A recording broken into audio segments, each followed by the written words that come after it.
adrenaline. The fire I breathe is where I live.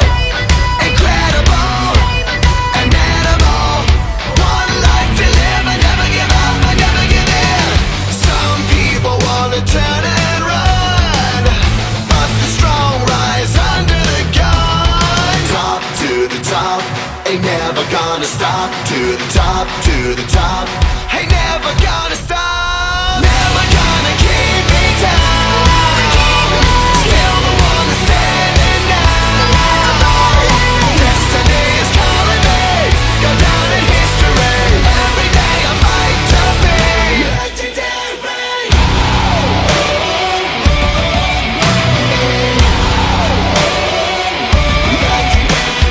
Fly high, or will I fall? Welcome to Philip D. Weaver Stadium at Centennial Bank Field, where the Vilonia Eagles will be taking on the Alma Airedales in a Week 4 matchup. So we'll go straight away into this week's senior spotlights. It's a good one, Noah Casper with A.J. Ray. So let's see those spotlights.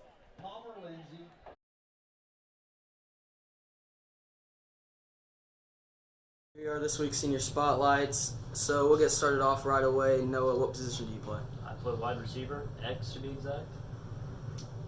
I play left guard. And how long have you two been playing football? This would technically be my second year. So I played in 7th grade, then took a break, and then came back and played my senior year. I've been playing since 5th grade. This is my 7th year. What made you guys want to start playing football? I just saw how well the football guys got along and how they treated each other like brothers, and it just, when I joined, they brought me in and made me feel like one of them, and it just, yeah, it made me feel good. I mean, as a kid, I've always admired NFL players. I think everyone has, and I wanted to be rich one day, so I just wanted to play football. So lots of people give advice to young football players. So what's the best advice you've ever gotten on the football field? Come back to the ball. If you come back to the ball, that means you're most likely going to be the first person to catch it, and if you catch it, that's good. You always want to catch the ball. I mean, lineman coaches say it every day. Lower man always wins, so if you get low, you're one-on-oneing somebody, you're always going to win. Who's had the biggest impact on you as an athlete? My dad, probably, because he's just always been there and tried to always help me with technique on certain things, like in baseball and football, and he's just always been there to help me. I think my dad has too as well. He's the one who really got me into football. He's always inspiring and just uplifting, and goes to every one of my games. So, what's your best football memory or story? Probably the day that coach said if we get a slobber knocker, he's gonna cut practice short, and like one of the first plays, Corbin just leveled Draven, and we all just sat there for a second, like silent, and then we all started freaking out and jumping on Corbin. It was great. I have a lot of stories that I like that are just maybe outside of football that involve football guys or within football, but I mean, basically being a lineman, just every time anyone gets a pancake or just lays someone out, it's a great memory. How do you guys prepare for each matchup? I just chill, stay to myself. I like to, stay focused on what we're about to go out there and do. Lately on Thursdays, I try to take an ice bath, just calm down all my joints and muscles, and then game day, I just listen to music and just think about what I got to do, watch film, just whatever.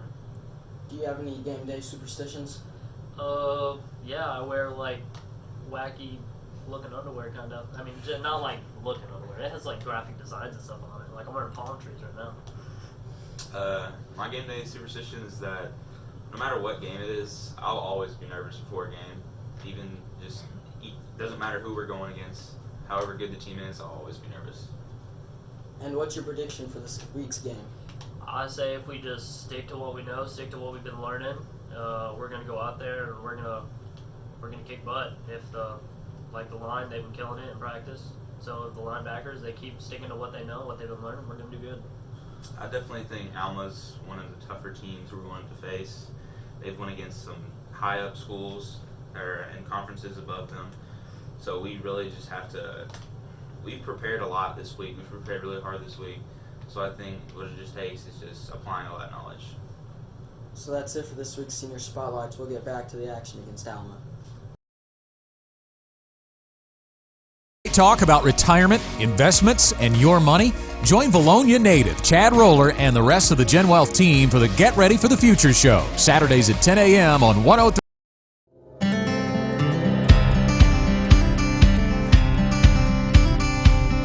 Here at Charlie's Corner, we have everything you need from men's shoes and boots to camo and graphic tees. Come on down to Charlie's Corner next to Linda Marie's at the Vilonia Commons.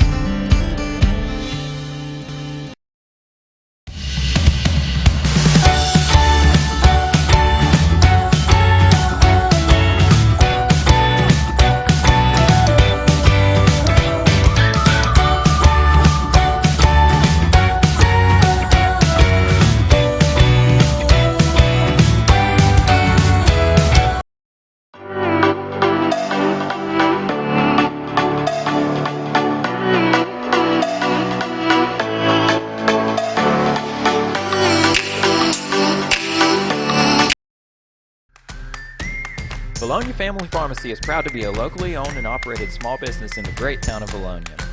If you're looking for a pharmacy where you're more than just another face or prescription, come see us.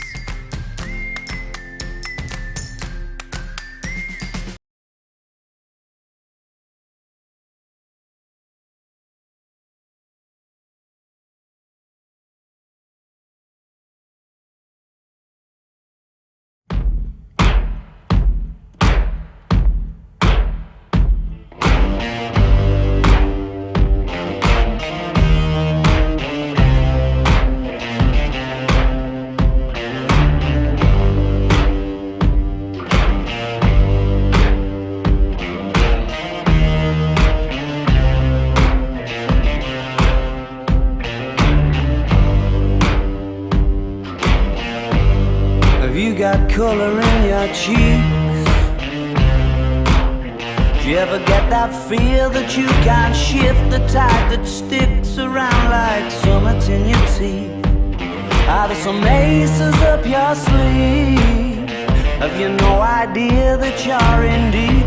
I dreamt about you nearly every night this week. How many secrets can you keep? 'Cause there's this tune I found that makes me think of you somehow, and I play it on repeat until I fall asleep, spilling drinks on my settee. Do I wanna know if this feeling flows both ways? Sad to see you go. Sorta hoping that you'd stay. If we both know that the nights were mainly made for saying things that you can't say tomorrow day. Crawling back to you, never thought I'd calling when you're at you, 'cause I always do. The Vilonia Athletic Program would like to take this opportunity to recognize the Senior Boys Track Program. Over the past 10 years, the teams in this program have won 8 conference meet titles, have finished runner-up in the state meet 3 times, and have won the 5A state championship track meet 5 times. The most recent state championships were in 2019 when this team won both the 5A state outdoor meet with 121 points, a 36-point victory, and the 5A state indoor meet. These Vilonia Eagles scored on the state level in 15 events and won 6 of the 17 events. One victory set a new state record in the 4x800 meter relay with a time of 8 minutes and 1.66 seconds. This team's hard work and dedication is evident in their success, and tonight we'd like to recognize them. The roster is Cannon Bartlett, Cesar Fuentes, Dustin Jones, Tate Langrel, Nick Lewis, Tyler Moran, Hunter Neese, Campbell Osier, Riley Rexroth, Draven Smith, Luke Trubiano, Aubrey Watt, Jaden Wimberly, David Adams, Trey Alt, Luke Berry, Brandon Burke, Matthew Davis, Joshua Doer, Samuel Fitzgerald, Gabriel Goodwin, Jamison Hinesley, Devin James, Harrison Jansky, David Jones, Clayton Jones, Tyler Kelly, Andrew Killo, Carson Linzer, Tanner Loader, Jeremiah Lawrence, Braden Mattia, Cade McWilliams, J.D. Otts, Brandon Ralston, and Tate Smith-Hart. Coaches of this track team are Michael Stout, Tommy Stevens, Lenny Cooper, John Stewart, Casey Cron, Matt Kane, Jason Clark, Josh McIntyre, and Mark Copeland. Athletic trainer is Wilson McKnight, and volunteer coach Michael Linzer. 2.9 KARN.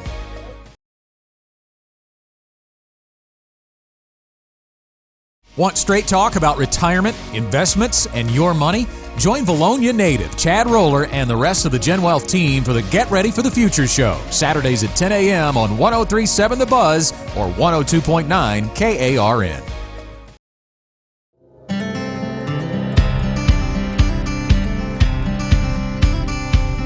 Here at Charlie's Corner, we have everything you need from men's shoes and boots to camo and graphic tees. Come on down to Charlie's Corner next to Linda Marie's at the Vilonia Commons.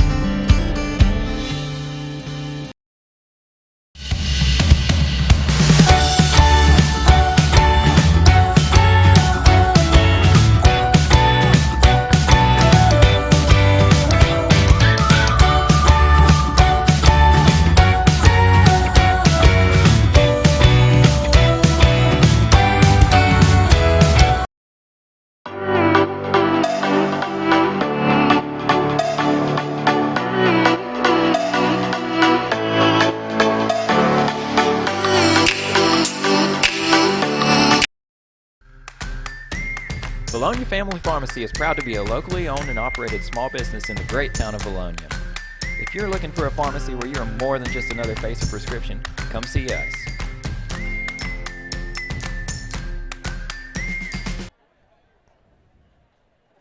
Alma is coming into this game already 0-3 on the season, but also playing pretty big powerhouse teams. Losses to Van Buren, Springdale, and Russellville. They lost 51-21. 28-13 and 31-21. So last year was the same situation coming into this game, 0-3 and beating Vilonia. But tonight, we're looking to put this team down 0-1 in conference and 0-4 to start the season. So it's a big game for Vilonia. So you're exactly right, Madeline. Alma, of course, with those 3 losses, but they're not a bad team. You've got to remember, that's a team that's coming in hungry now to get their first win. Yeah, and last year they beat this Eagle team 34-16. It wasn't a slaughter, but it was not a good game by this Vilonia Eagles team. There wasn't very great execution throughout that entire game, and Right. it really showed with the ending score. Right. So we'll go ahead and get started on offense a little bit. So their starting running back is number 13, Ben Henley. He's a 6-foot, 200-pound guy. And they also have number 23, Josh Davis is their big receiver. And he does get handoffs in the backfield a lot of times. They like to run a few jet sweeps. And they also run a 2-back formation sometimes with both of those guys in the backfield getting handoffs. So who's their main athlete, you would say? I would say Ben Henley. He already has 341 yards on the season, but only 1 touchdown, which is kind of surprising. But they've only scored, I think, 9 touchdowns. Something like that. It's been a lot of close games for Alma, despite who they've been playing, including Springdale and Russellville. Right. So except for Van Buren rolls all over Alma when they played. It was a really tough game for Alma. Right. It's kind of, a rough start for them. Like, we had a rough start, 0-2 to start the season, but bounced back last week and looking to start the conference play 1-0 against a really good Alma team. Another thing, as a Vilonia fan, our rushing game is obviously better than what Alma's done so far this season. But like you were saying earlier about their defensive line and linebackers, you want to elaborate on that? Yeah, their defensive line and their linebacking core is actually very talented. They make a lot of big tackles. They're very physical when they play. But if you really want to pick on this Alma defense, you have to choose the secondary. The secondary there's a lot of times they just look confused and lackadaisical in coverage. Right, and there's always flaws in every team, and that's a good thing for us to see is the secondary as a weakness on their defense because we have a quarterback in Austin Myers and really good receivers that can exploit that tonight. And speaking of Austin Myers, you expect him to have a pretty decent game today with, Draven Smith's 6 touchdowns last week. Alma probably going to be keying in on him as much as possible. When they already have a weaker secondary, you expect Tyler Morand and Austin Kuntz and just the entire receiving core to get pretty open. And we've seen Austin Myers make great throws. Right, and another thing is we have to have a good night tonight by our offensive line, because you said the defensive line and linebacking core is really good, so we're going to have to be able to protect our quarterback tonight to get those passes down the field. And the offensive line last week was outstanding. You could drive a truck through several of the holes they left open for Draven Smith. Yeah, the execution last Friday night offensively was, really, really good. The holes they had made, and Austin Myers had all the time in the world to throw the ball. So it was a really good night by our offensive line. So what do you think? So our defense, obviously, you've got Jaden Wimberly with 2 sacks, and was it Corey Clements with 1, or was it Riley Rexroth? Both of them have 1, I think. Both of them? Well, we have a total of 3 sacks on Max Preps, with Jaden Wimberly with 2. Okay. But either way, the defensive line has been pretty amazing throughout the season. Already got 3 sacks, and it's week 4. That's really impressive. Good. Yeah, we might not have a ton of sacks, but we put pressure on their quarterbacks like every game. Especially last week, we put a lot of pressure on the BB quarterback. Looking to see that tonight against Alma. But let's talk about their quarterback, Landon Blair. He's a senior. He's 6'1", 255. He's a big dude. And for us to stop him, we're not going to be able to arm tackle him. We're going to have to wrap up. He's a big dude, and he likes to run the ball sometimes. You have to play physically if you want to tackle this guy. Yeah, you're right. It's sort of like the Alvarez kid from last night from Clarksville. Yes, the junior high game last night, Alvarez, the quarterback, had pretty much every single yard almost. Big dude, and that's what we'll kind of see tonight. He already has 279 yards on the season and 5 touchdowns. And his main target is number 9, Grayson Bagley, who has 2 touchdowns receiving and 1 touchdown rushing. So they like to have a few different guys rush the ball, jet sweeps, and like I said earlier, 2 guys in the backfield with the quarterback. So we'll see a few different formations, but I think our defense can stop them tonight. You talked about the jet sweeps earlier. Do you see any potential for trick plays? I do. I haven't been able to see a lot of trick plays, but I don't know. We could see a few things tonight. I hope we'll be able to stay disciplined and not be able to allow anything like that. You've seen a lot when people come to Vilonia, they try to use those new trick plays or just special sets that they want to see. For some reason, they love to do it against Vilonia. Yeah, I'd like to see them try some trick plays, and maybe we could get some forced turnovers off of that, put pressure on the quarterback or guy who's going to throw the ball, and then pick them off or get a forced fumble or something like that. You're exactly right. And, turnovers were a big factor last week in the game against BB. Right. I know we had 1 pick from Nick Lewis. And the special teams was a big night last week, too. You're right. Coming out immediately on the opening kickoff, Tyler Moran runs it all the way back for a touchdown, and that really springboarded the Eagle offense. Yeah, it gave us a lot of momentum to go into the entire game, and another thing was just, the rest of the game we had pretty good field position from our return teams. So, and a good night from Nick Lewis kicking field goals as well. Right, and when you've got a big win like that against BB, you have to be able to maintain the confidence, but not be cocky. Confident, not cocky, because as soon as you start getting cocky, you start to believe that, hey, I'm way better than them. So you start to overlook people. Yeah, you're right. Another thing, on the defensive side of the ball for Vilonia, Wimberly and Watson both lead the team with tackles with 21 and 20. They're all over the place. They're everywhere. You've seen, when you watch this defense, you see Watson and Wimberly on almost at the ball almost every play, whether they get the tackle or not. They're in that area. Really good senior leaders, spoken leaders, as well as they lead by example. Kuntz already has 2 interceptions as well. Austin Kuntz has been a beast in the secondary. Yeah, I'd like to see him get a little more involved offensively tonight, but I'd like to see him stay intense on the defensive side of the ball. Austin Kuntz, he's a bigger guy, if you know him, that can move. Right. He plays balls up in basketball. Yeah. He's a great basketball player, and he just really shows the athleticism on the field, whether it's on the offensive side or the defensive side. A really great receiver to have, a great vertical threat. Right, and for the defensive side of the ball, for Alma, they got a big dude, 6'2" linebacker with 38 tackles already on the season. So those are your main guys for tonight. Do you want to run some commercials? I believe we will run some commercials, and then we'll be right back. Talk about retirement, investments, and your money? Join Vilonia native Chad Roller and the rest of the Gen Wealth team for the Get Ready for the Future show, Saturdays at 10 a.m. on 103.7 The Buzz or 102.9 KARN.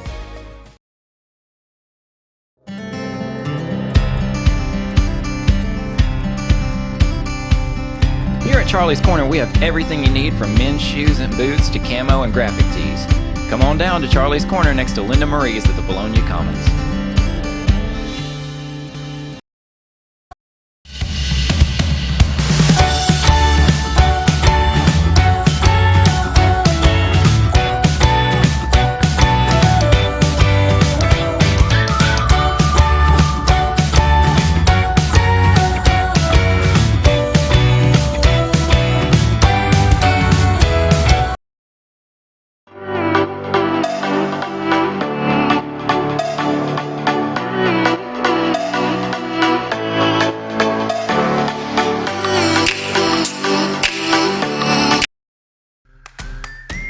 Vilonia Family Pharmacy is proud to be a locally owned and operated small business in the great town of Vilonia. If you're looking for a pharmacy where you're more than just another face of prescription, come see us.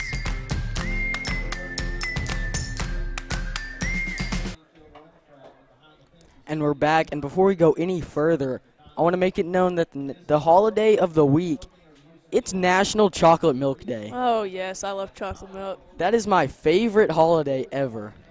You know, I used to hate chocolate milk as a kid, which is kind of weird, but now after every workout, I like to go home, drink chocolate milk, and it's actually good for you. And It really is. the football team, actually. That's what I was going to say that. Yeah, Look, you can go reading ahead my and say it. mind. No, you got it. All right, the You opened football it. team, so they have a lot of chocolate milk. There's the little bottles of chocolate milk that the kids can buy for just $1 after every workout, and they provide them with, chocolate milks, and then they got those free peanut butter jelly sandwiches to keep them going, and it actually helps build muscle after workouts. So It does. So now that we know it's National Chocolate Milk Day, we can move on. okay. So, Madeline, who's your key player tonight? My key player, I'm going to say offensive line. It's not a certain player, but I'm going to go ahead and go key group, offensive line. I think we're going to have to protect the quarterback as well as execute rushing plays. And if we can do that, Austin Myers is going to have a good night tonight, connecting with his receivers, and I think that's my key group. You like to bend the rules, it seems. I do. So I'll go ahead and kind of sort of agree with you. I'm going to say my key player tonight is Austin Myers himself. I see him having a big game, especially the way Draven Smith played last week, as we said before. I expect this defense to key in on Draven with already a bit of a weaker secondary.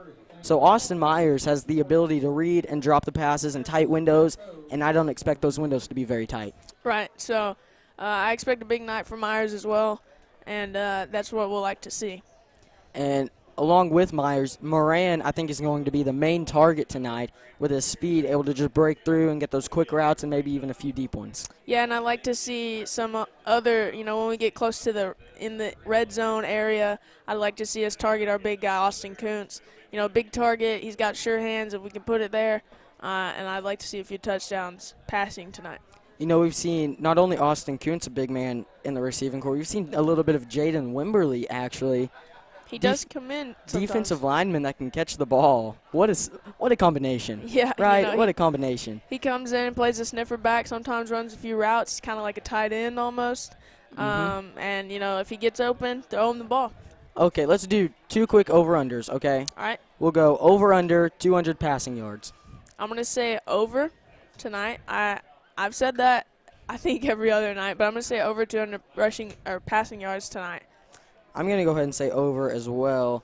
Austin Myers, I think his most passing yards has been 165 in a game or something like that. I may be wrong. But, okay, we'll go over under 2 sacks. 2 sacks. I'm going to say over tonight. Over. I'm going to say 3, and I expect a big night from the defense as well. I'm going to say under because I expect the Alma quarterback to be able to move around a lot, but I do expect us to get at least 1. All right. So let's do one more actually. Over under 2 rushing touchdowns. No, 3 rushing touchdowns. Ooh, under. I'm going to go under. Under. No. Even. I always do it. Bends the rules again. 3 rushing touchdowns tonight. 3 rushing touchdowns. I will say 4 rushing touchdowns. Woo. And a passing touchdown. All right. I say 2 passing touchdowns, 3 rushing touchdowns. Well, I think that'll be it. So we'll see you in a second, run some commercials, and then we'll be right back.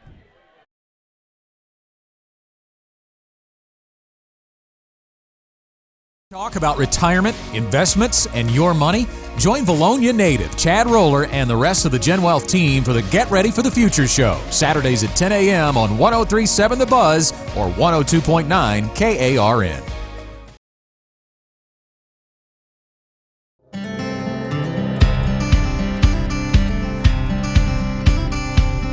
Here at Charlie's Corner, we have everything you need from men's shoes and boots to camo and graphic tees.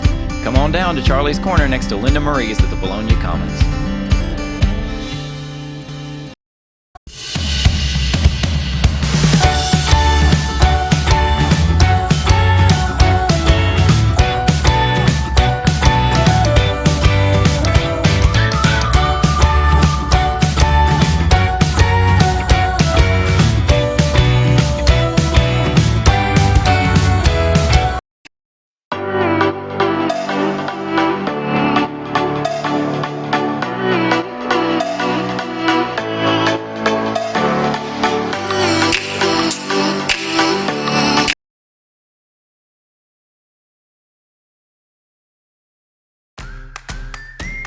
Vilonia Family Pharmacy is proud to be a locally owned and operated small business in the great town of Vilonia. If you're looking for a pharmacy where you are more than just another face of prescription, come see us.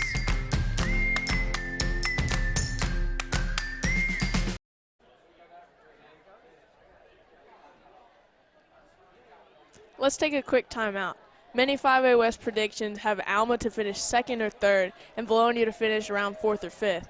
Alma's not started the season off strong at all, and many people's predictions will be thrown for a loop if Vilonia comes out here and wins tonight. A win for Vilonia would put Alma at 0-4 and 0-1 to start conference this year, and put Vilonia 2-2 and 1-0 to start conference for this year. Coming off a big win last week should give our team a lot of momentum to get this dub tonight. The offensive execution and defensive mindset that we had against BB should show these guys that all the hard work they've been putting in the weight room and practice is starting to pay off. Getting that first win can push a team to continue winning and executing throughout the season. To win this game tonight, we have to execute plays offensively and pursue the ball, hit hard, apply pressure defensively. Alma's a tough team, but if the Eagles play the way they did last Friday, we can beat anybody.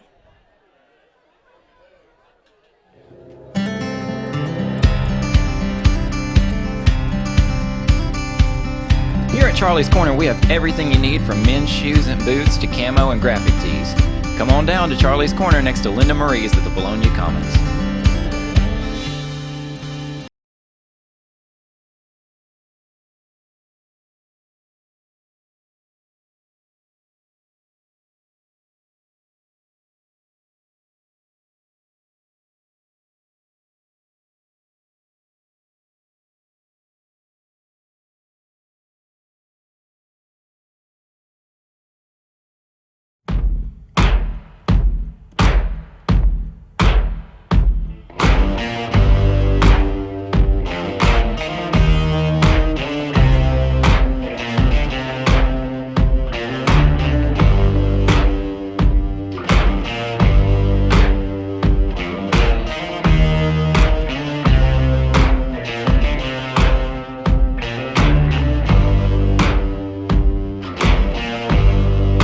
Got color in your cheeks.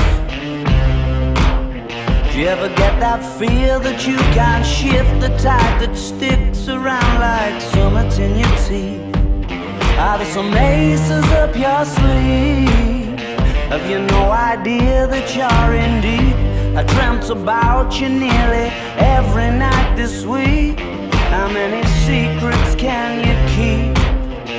'Cause there's this tune I found that makes me think.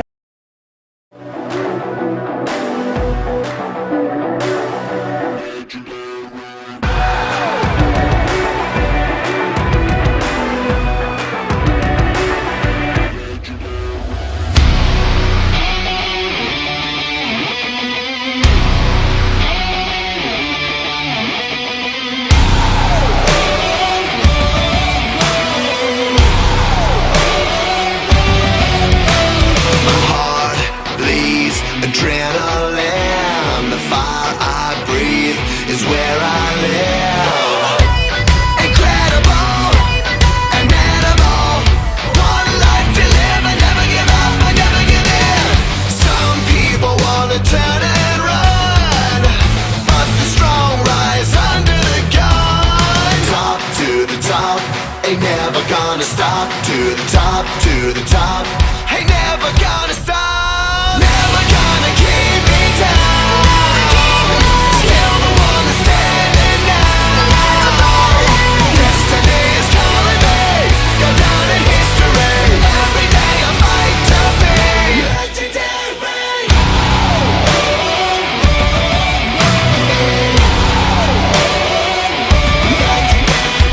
Fly high, or will I fall? Legends made when faith is strong.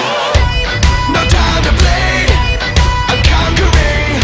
Roll on my love, I'm pushing the pain, I'm in for the prize. Some people wanna turn and run, but the strong rise under the gun. Top to the top, ain't never gonna stop. To the top, ain't never gonna stop. Never gonna keep me down. Still the one that's standing now. Destiny is calling me. Go down in history. Every day I fight to be legendary.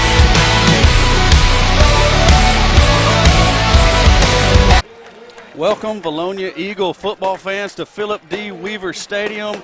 I got my main man, Alan Wade, to my left. We got the Alma Airedales in town. First conference game of the season. What do you think about it, Alan? I hope they're ready. Yes, absolutely. Couldn't agree more.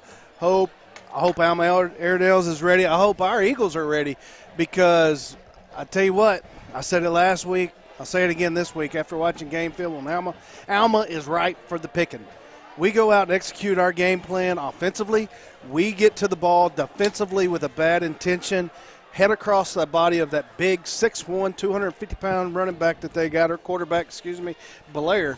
We get our heads across him, take him to the ground. He's not going to beat us with his legs. He's going to beat us with power. Right. So you match power with power, and we're going to be successful. I agree with that, absolutely. Now, you were watching the coin toss. I was handling some other duties down the way in the press box.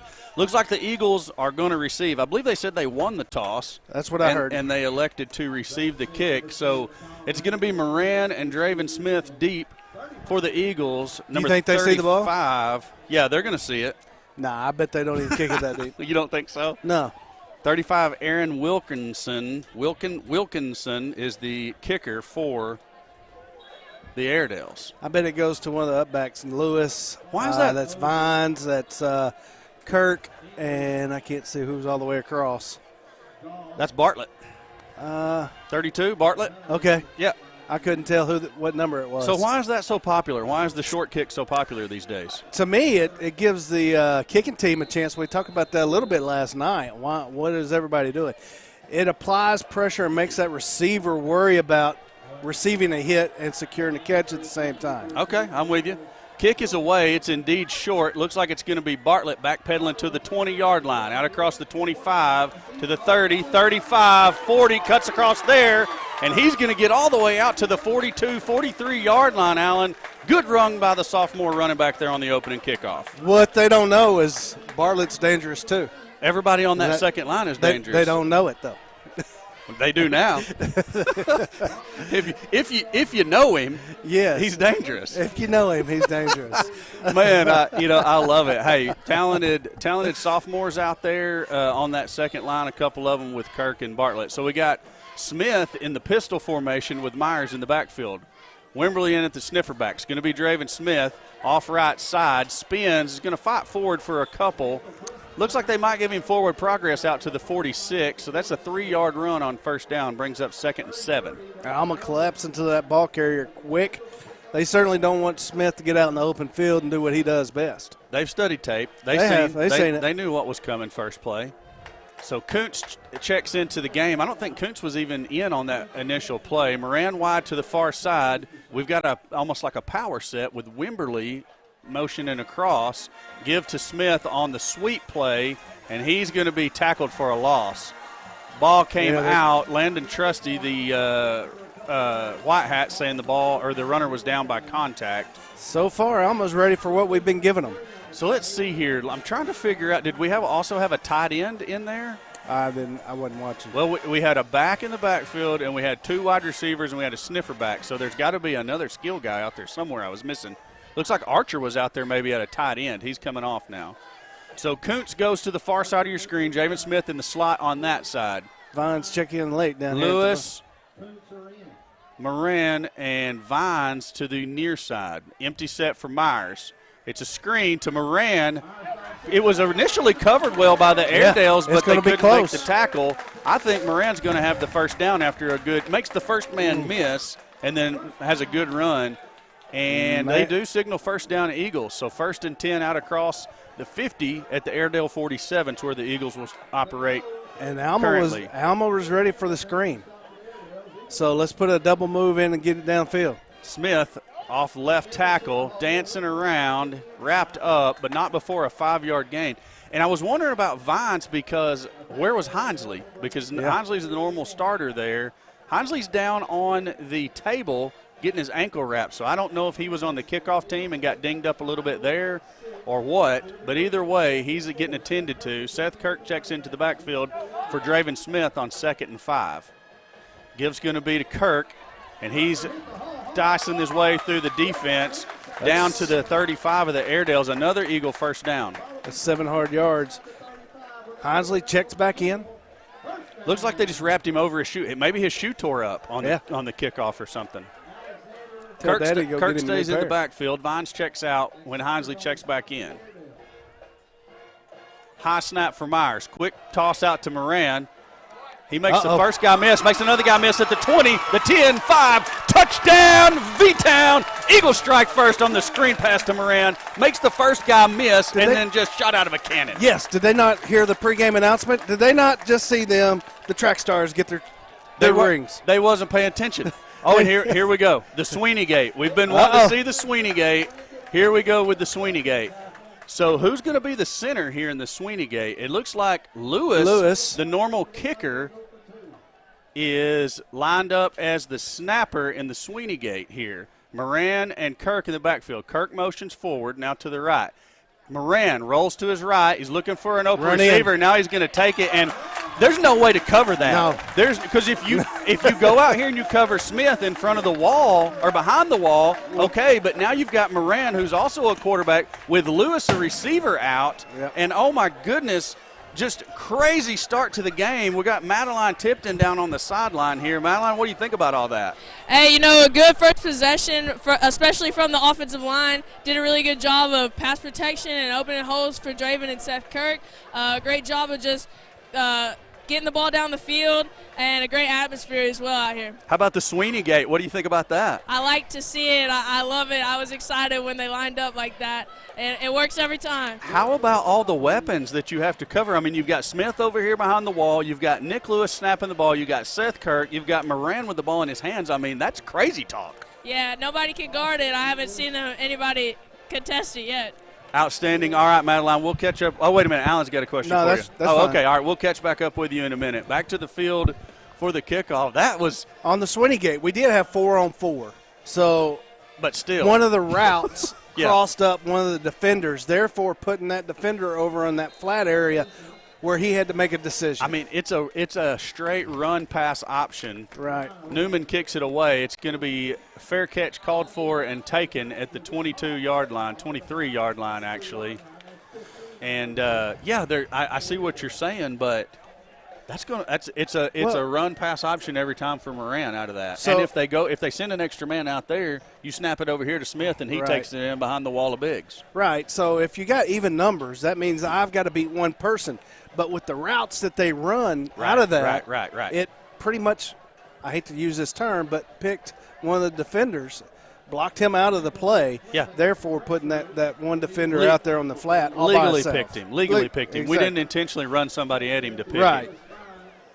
All right, first play for the Airedales. The give Reverse. is going to be a double reverse to number 9. We got a couple guys out there. Vines misses the tackle. Kirk makes the tackle. First down, Airedales. And, Kirk and Vines bit on it initially, but quickly realized what was happening. They were in chase mode then. Yeah, it could have been a big play with their speed. They was able to make up ground. They still picked up a good, 10 yards plus? Yeah. So I'm sorry. we're going to have to get through their trickery. Yeah. All right, back. Quarterback tosses. That's a backwards fumble. pass. Pick it up. Okay. And what's the white hat go? Yeah, he's going to say ball is dead right there. That was a backwards pass to the running back, number 13, Ben Henley. Quarterback is number 14, Landon Blair. You said that already. I didn't pick his name up, so now I got it. Blair is the quarterback. Henley is the running back.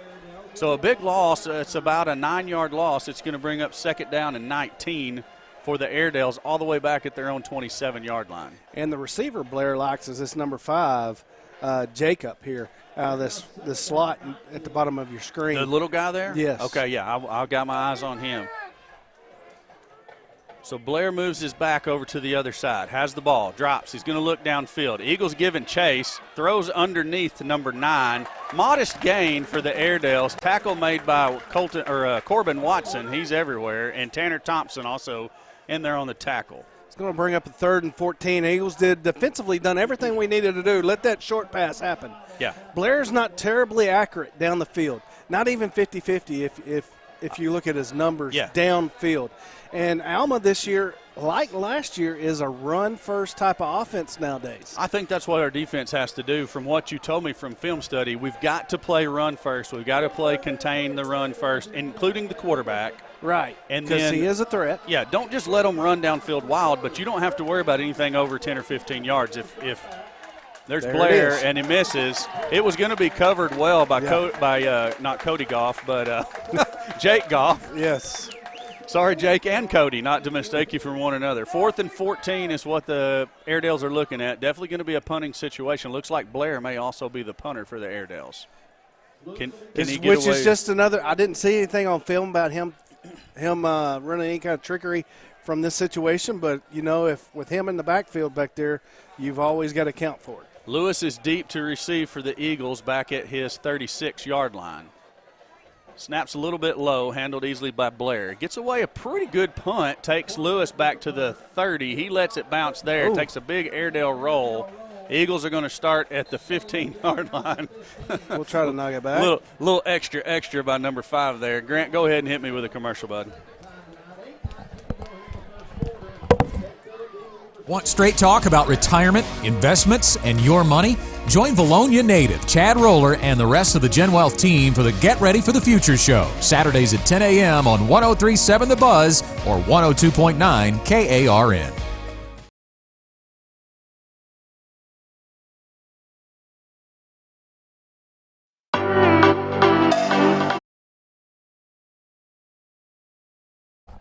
Back to the field. Myers has it, gives to Smith, looking for running room around the left end. The Eagles are going to get called for a hold, it looks like. Moran was going to pick up 5 or 6, but the Eagles are going to be called for a hold, so back us up the penalty yardage, and we'll play first down again. Alma's got somebody gimped up there. He was at the bottom of that pile. I'm going to say that's probably why the flag came out. Maybe had a hold of an ankle. Yeah. Or a foot. So the penalty takes the Eagles back inside the 10-yard line. I'm waiting to see exactly where they're going to spot the ball. It's a half a distance to the goal type of a foul where the penalty occurred. So the Eagles will have it first and a lot back at the 7 or 8 yard line. Bad angle for me to really spot it all. Myers has it, drops, looking down the field, surveys, there it is. fakes. He's going to have to scramble now and takes a hit He missed Moran over the middle. And that might have been what he pump faked at. Yeah. I was watching him and not the development of the play downfield. If he would have put it on Moran right when Moran made his break, he was there. All right. Well, so sure coach has seen it. They'll come back to that one. Oh, I'm sure that'll be an opportunity for discussion the next time the defense is on the field. And that's part of the learning process of a sophomore quarterback. Yeah. That's okay. The Fam Bam's in the house now. That's right. Myers gives to Smith. And I tell you what, the interior or the linebackers of the Airedales are playing that run pretty well. The line, our offensive line has opened up nice holes for Draven Smith to run through, but Alma's linebackers are really plugging those gaps very well. They're doing a good job filling the gaps. 3rd down and 15 from the 10. The Eagles need to get a good positive play here. Hey, look at this cushion here on the slot. Myers drops, looks, is going to throw over the middle to Moran, complete, and that's going to be a first down. No, not a first down. Short. I'm sorry, short. I was looking at the cross and missed my marker there. First down line is at the 25. He gets to about the 24. Good route.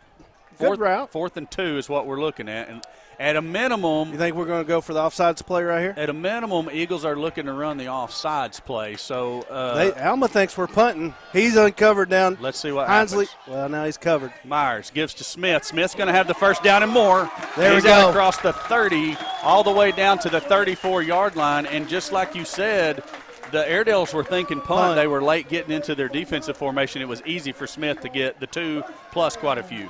Let's see how big that 4th and 2 call was. We'll know later in the game. If we turn it into points, it's huge.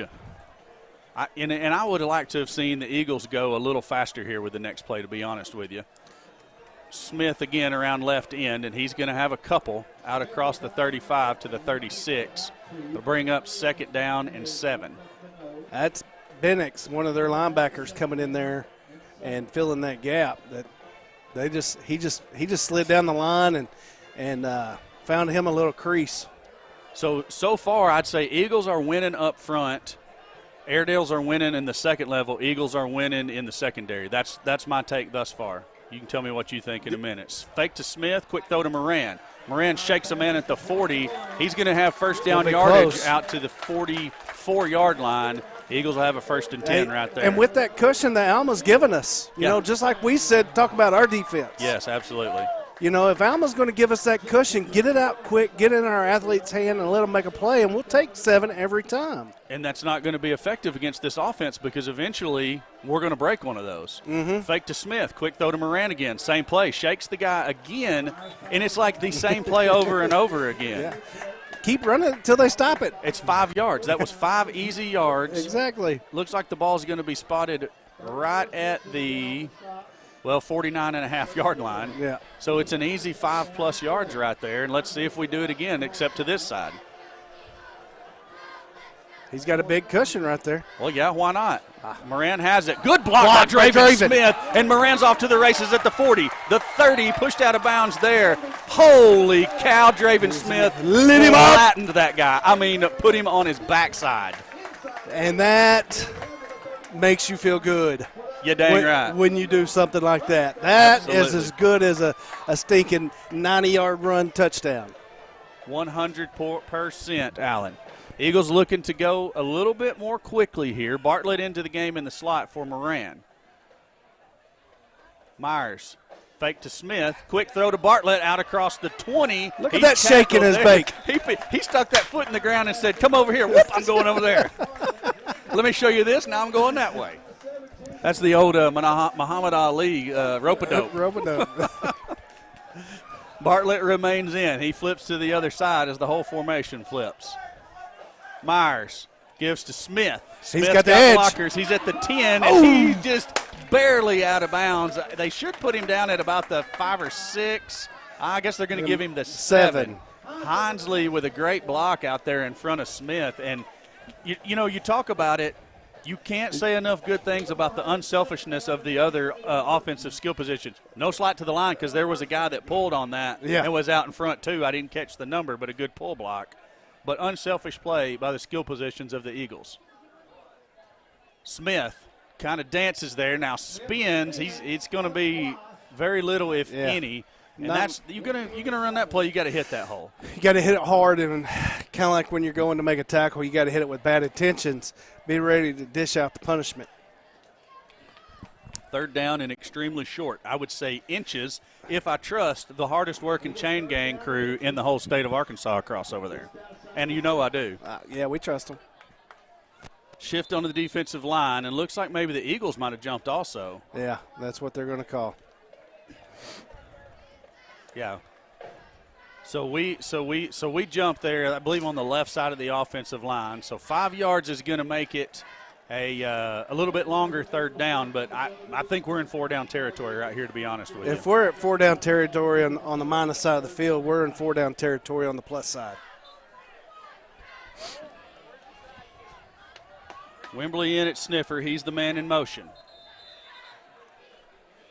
Timeout, Eagles. So with the timeout, we're going to take it down to Madeline on the sideline for an Eagles sideline report. Madeline, penalty hurt the Eagles there a little bit, but still a manageable third down. We were discussing if it was going to be 4-down territory or no. What do you think? I think we're still going to go for it if we get to fourth down. But what did you say, field goal territory? 4-down territory, I'm sorry. Oh. So basically, if we don't convert this third down, do you think we'll go ahead and go for it on fourth down? Yes, I do. I think anytime we're in the red zone tonight, I think we're going to try and score. We've marched the ball down the field so far tonight and only had one negative yardage play, and we're doing a really good job on the offensive side of the ball so far. Absolutely. Couldn't agree more. We were talking how it seems like our offensive line is owning the line of scrimmage. Now, the Airedale linebackers are doing a really good job, but I think we're winning in all other aspects. Yes, we are. We're getting those wide receiver screens to Tyler Moran. We're able to get 5 or 6 yards on every time. We're doing a really good job. Absolutely. Here we go back down to the field for the third down play as Hinsley is in the slot to the top of your screen. Myers, long drop. Was going to throw the screen to Moran, and instead, as it was covered, runs out of bounds. Pretty good head knocking going over there on that side of the ball, too. It was, and it's going to bring up a longer fourth down, 4th and 9 now. So now the Eagles coaching staff does have a decision to make. Do. You're looking at a field goal. What are we at? 16, 26, and 7 is 33-yard field goal. I think the Eagles probably go for it here. No signs of and they may elect to use a timeout. Kicker. Well, we just used one too. Yeah, but they're going to use another one. Yeah, we got down to 5 seconds on the play clock.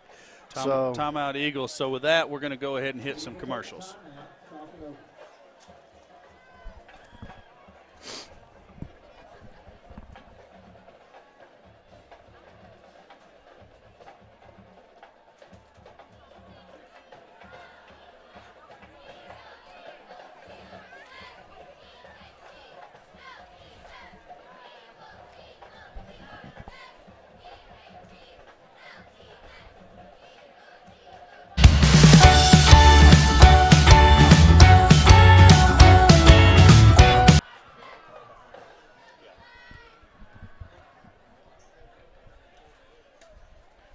All right, back to the field. Eagles looking at a 4th down and 9 yards. Tyler Moran is going to be the quarterback. Hinsley and Bartlett to the near side of your screen. Kuntz at the top. Wimberly in the sniffer. Straven Smith in the backfield. Look at all that space on Tyler the field fakes. side. Going to take it up the middle. Fighting for the yardage, and it's going to be extremely close depending on the spot. Look at this field. He's spotting on the goal line side of the red. So it's still going to be close. Oh no, they're just going to call it. Apparently, our angle is awful on that because I thought it was going to be close too. So the first down marker was at the 7. Well, it was almost a yard short because I watched how far the sticks moved. Either way, good run and something else to put on film to make teams think about, and that's a Tyler Moran quarterback package with an extra speedster out there in Cannon Bartlett. Right. Turnover on downs gives it back to the Airedales. 1st and 10 at their own 8-yard line. Blair back there in the backfield with Henley. See if that big front can get some pressure on Blair. Give us to Henley. He's taking it around the left end, and there's nobody. I mean, there was nobody. Everybody was inside the tackles. There was nobody there. Yeah, you had one guy there, and there was one Alma Airedale there to make that block. To spring Henley around that edge. Can't let them control that edge like that. No, that's going to be bad news if Airedales can set the edge like that all night. Blair's going to go up under center this time. Henley's down almost in a fullback spot. He gets the call, and there's nothing going on there. No. What? Did you see 24 for the Airedales tackling our guy? I don't know who he was tackling, but it didn't work out for him. No, it didn't work out very well at all. He was basically, let me try to make this look as good for myself as I possibly can because I just got owned. Eagles changing up to a 4-man front this week.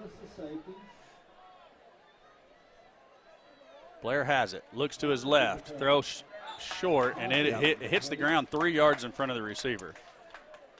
Blair's not terribly accurate, but seems to be able to connect when he needs to connect. Yeah, and you know, whether you're accurate or not, you still have to throw passes occasionally to keep the defense honest. Right, and again, by the numbers, they're 85% run this year.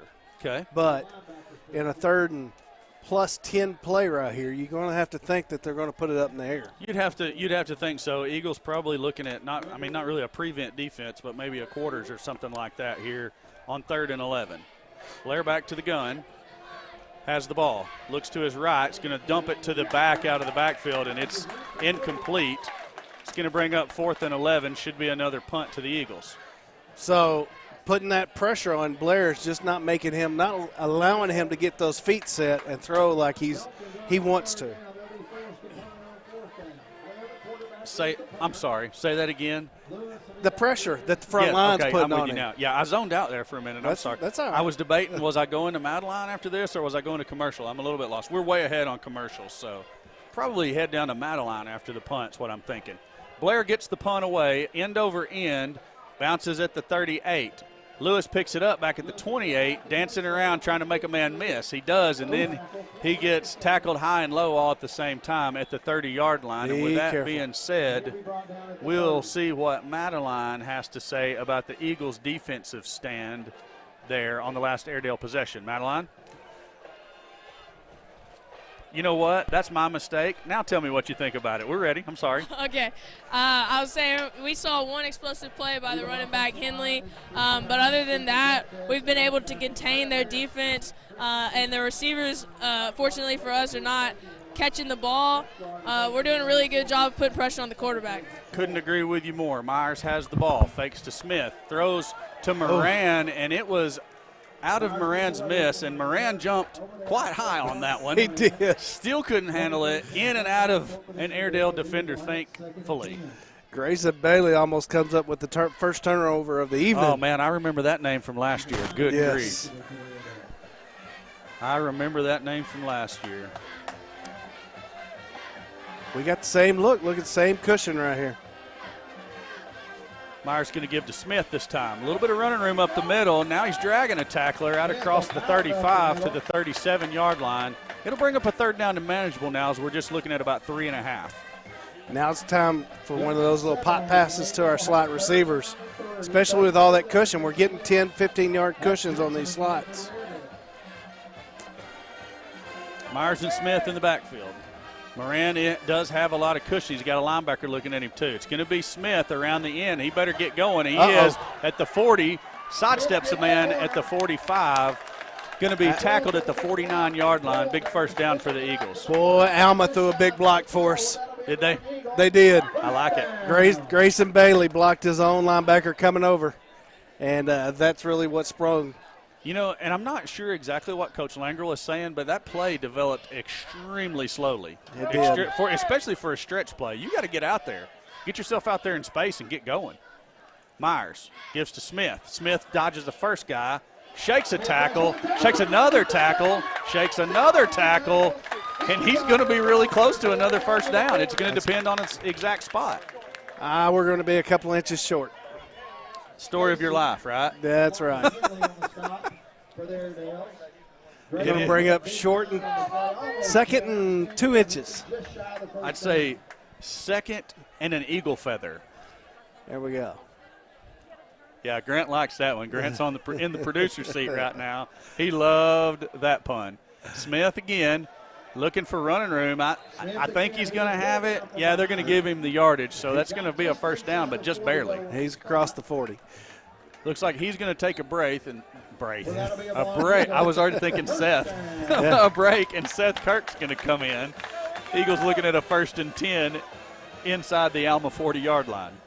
I'm ready to see Seth Kirk put a knot on a few folks' head. You dang right. You dang right. Man, I look across there, I seen Chris Lee. He got that clip on there so fast. He's probably not even watching hear that. He's a veteran. I'm going to say that the Airedales are going to get called for encroachment there. Well, no indication yet. That was a hard count, is what it was. Yeah. There we go. I didn't see anybody move. I just saw that defensive tackle just come across. Just jumped. It was almost like the old, the way we would cut block in the old double wing. Yeah. It's like he just lunged.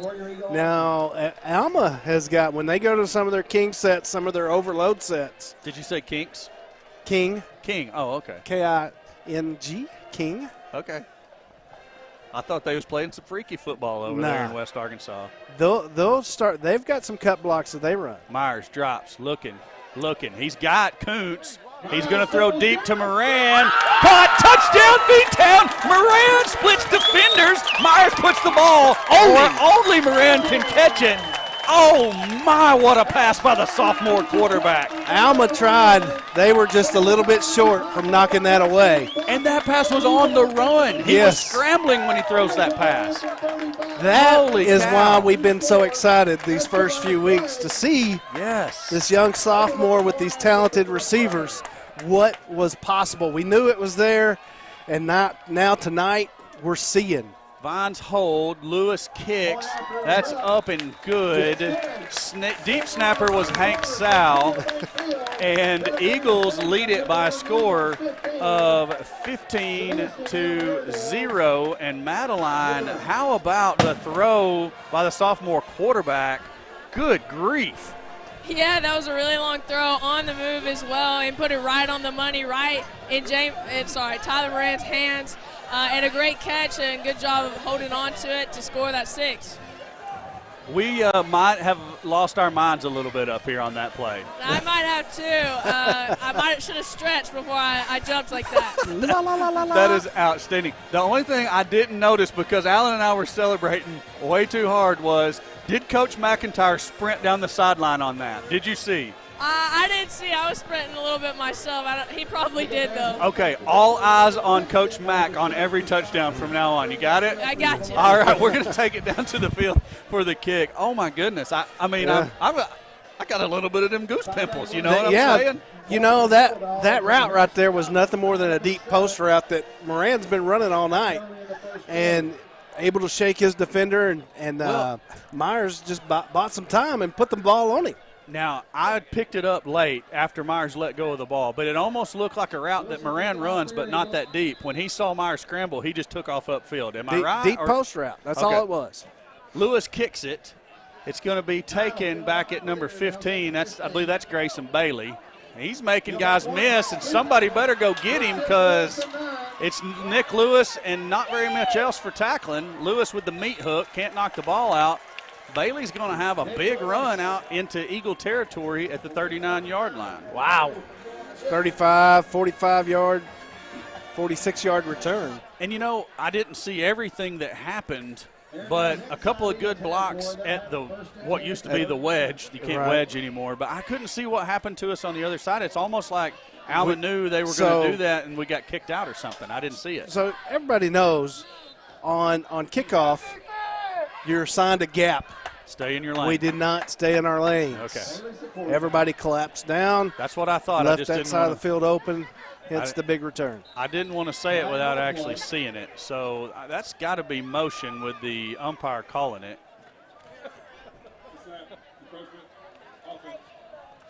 Hey, how okay, I was like,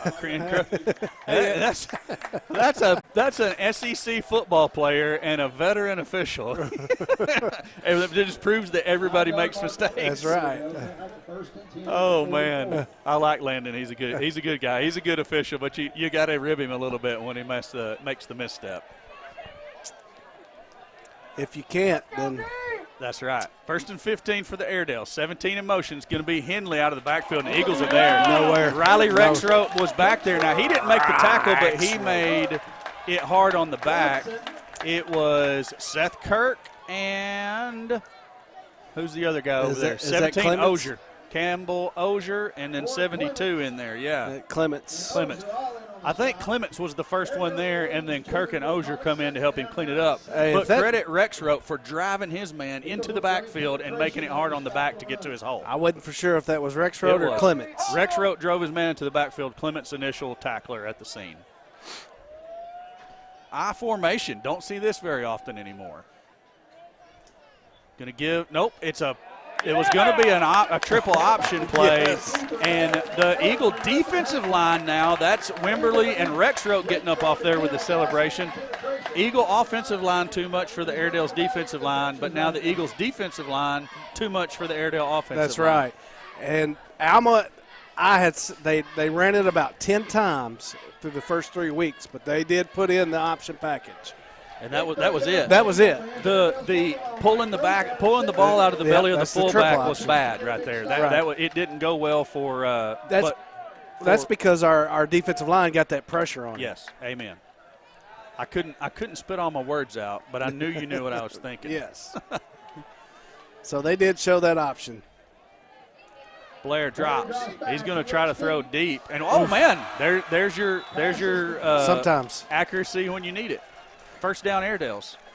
Yeah, and Rexroth right there in his face. He was a half a tick too late, but still applying that pressure. That's Bobby Winfrey on the reception. I didn't see who the tackler was. Was it Bartlett or was it I can't even see that number all the way on that side of the field. Kuntz, okay. Kuntz was the tackler. Blair has it again. He's going to give to Henley. Henley's got Eagles back there with him. Kirk back there. Did you see what he tried to do? He tried to stiff arm me, and Kirk said he wasn't having none of that. Kirk said, you may be twice my size, but I am not going down that easily. The get off me flea did not work. Yeah, Kirk was not having none of the stiff arm. I love me some Seth Kirk. I mean, I just love that kid.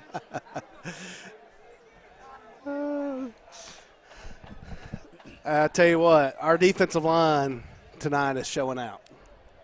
And that's why Alma is having the trouble that they're having. I mean, we're down to 10 seconds on the play clock, and they still are not for sure what they want to do. You know, there is zero life over there on that side, other than the cheerleaders a little bit. It's 23.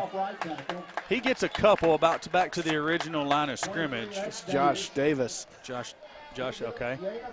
But what I was saying, there's no life over there on the Alma sideline. The band's not. Well, of course, they're on offense, so, I mean, at least their band's smart enough not to play when their offense is on the field. And on their end.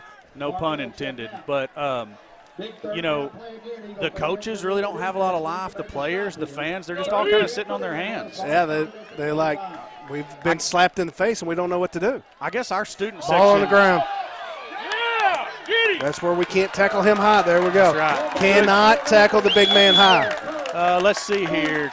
Goff was back there. Kirk was back there. And who was the big man back there? 72, Clements. Yeah, and fourth down, they're going to have to go for it. So super long. I was going to say at least our student section is standing, but they could certainly get a little more life about them. It's fourth down, guys. Somebody needs to be telling them to let's go. Let's make a play right here. We got hey, right here on this boundary side. Look at this. They're going to quick punt it. Lewis does drop. And he'll pooch it. Oh, wow, off the side of his foot. He's going to net about 10 yards on the punt. He's not. No, he's not going to net 10. 6 yards. 6 yards. 6-yard net punt. Grant, hit me with some commercials, please. Where are we?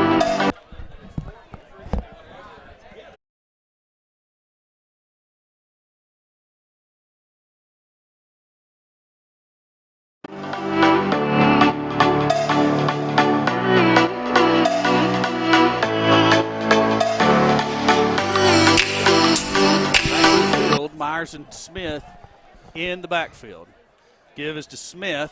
He's got a hold. He better watch out. Oh, shoestring tackle. I was going to not say too much so I didn't get my tongue all jumbled up like I did last week. I was going to give him a good call. Shoestring tackled at the 40. First and 10 Eagles there. He's had a couple of 10-yard runs. He's going to break one. Before the half's over, he's going to break one. 7:50 left in the half. And we turn this into a scoring drive. Quick throw to Kuntz. Kuntz makes a man miss. He's out across the 50. Get off of me. 45-40, 35-30, 25, and a touchdown saving tackle there. Awesome catch and run by Kuntz, lining up in the slot. Hey, did you see him over the middle lower that shoulder? I said truck the man. That sprung him for an additional 25. That was amazing. Amazing. Here we go. We caught them with too many on the field. Smith across the 20 down to the 15. They had too many on the field, and it was right in front of the official's face, and we don't get the flag. I'm with you. Still a good gain, though. The Eagles with a second and short now.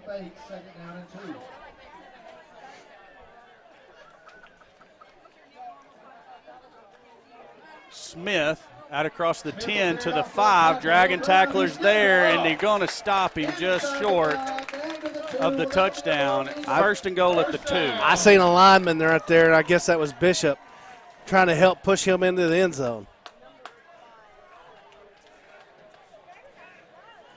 Another good run. That was actually Watson, 64, I think, that was doing that. Well, okay, this is an interesting formation. Yeah. Rex wrote in the backfield at the sniffer position. 2 receivers stacked to the far side of the screen. Give us to Smith. Smith straight up the middle. Touchdown, V-Town. so now we know why Rex wrote was in the backfield. He was that lead blocker. So Eagles lead it by a score of 21-0 with the point after coming. And Alma right now is not sure what is going on. They don't even know what to expect.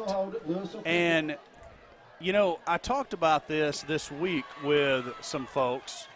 Lewis's kick is up and good. So snap from Sal, hold by Vines, kick by Lewis. Extra points good. 22-0, Eagles lead the Airedales in the first quarter.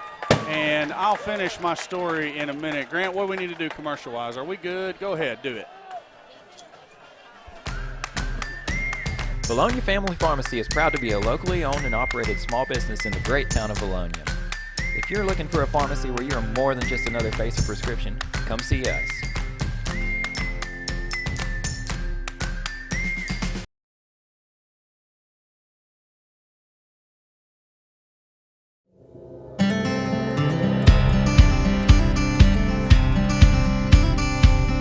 Here at Charlie's Corner, we have everything you need from men's shoes and boots to camo and graphic tees. Come on down to Charlie's Corner next to Linda Marie's at the Vilonia Commons.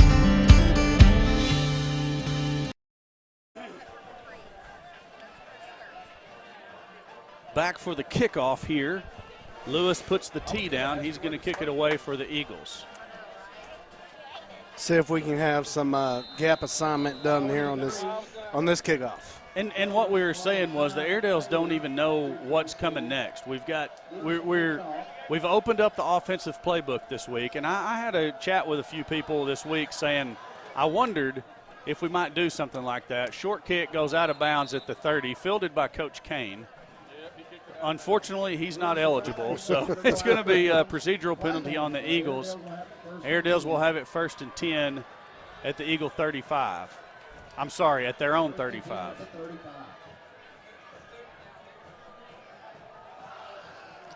Trying to look up some stats here real quick. I'm sorry. Anyways, I was talking with some folks, and, you know, they said maybe the offense had been a little bit vanilla the first few weeks. And I was like, well, you know what? Those weeks don't matter in the grand scheme of things. Why would you put a whole bunch of stuff on tape that your conference opponents could see? And good point. I think we've opened up the playbook, and I'm very impressed. And so far, you've got to like what you see. And look, he's right back there in the backfield. We just got to finish that up with Goff. So that was Henley on the run. Quite a few Eagles there on the tackle. But, yeah, Goff was the first one back there, almost meeting the quarterback at the handoff.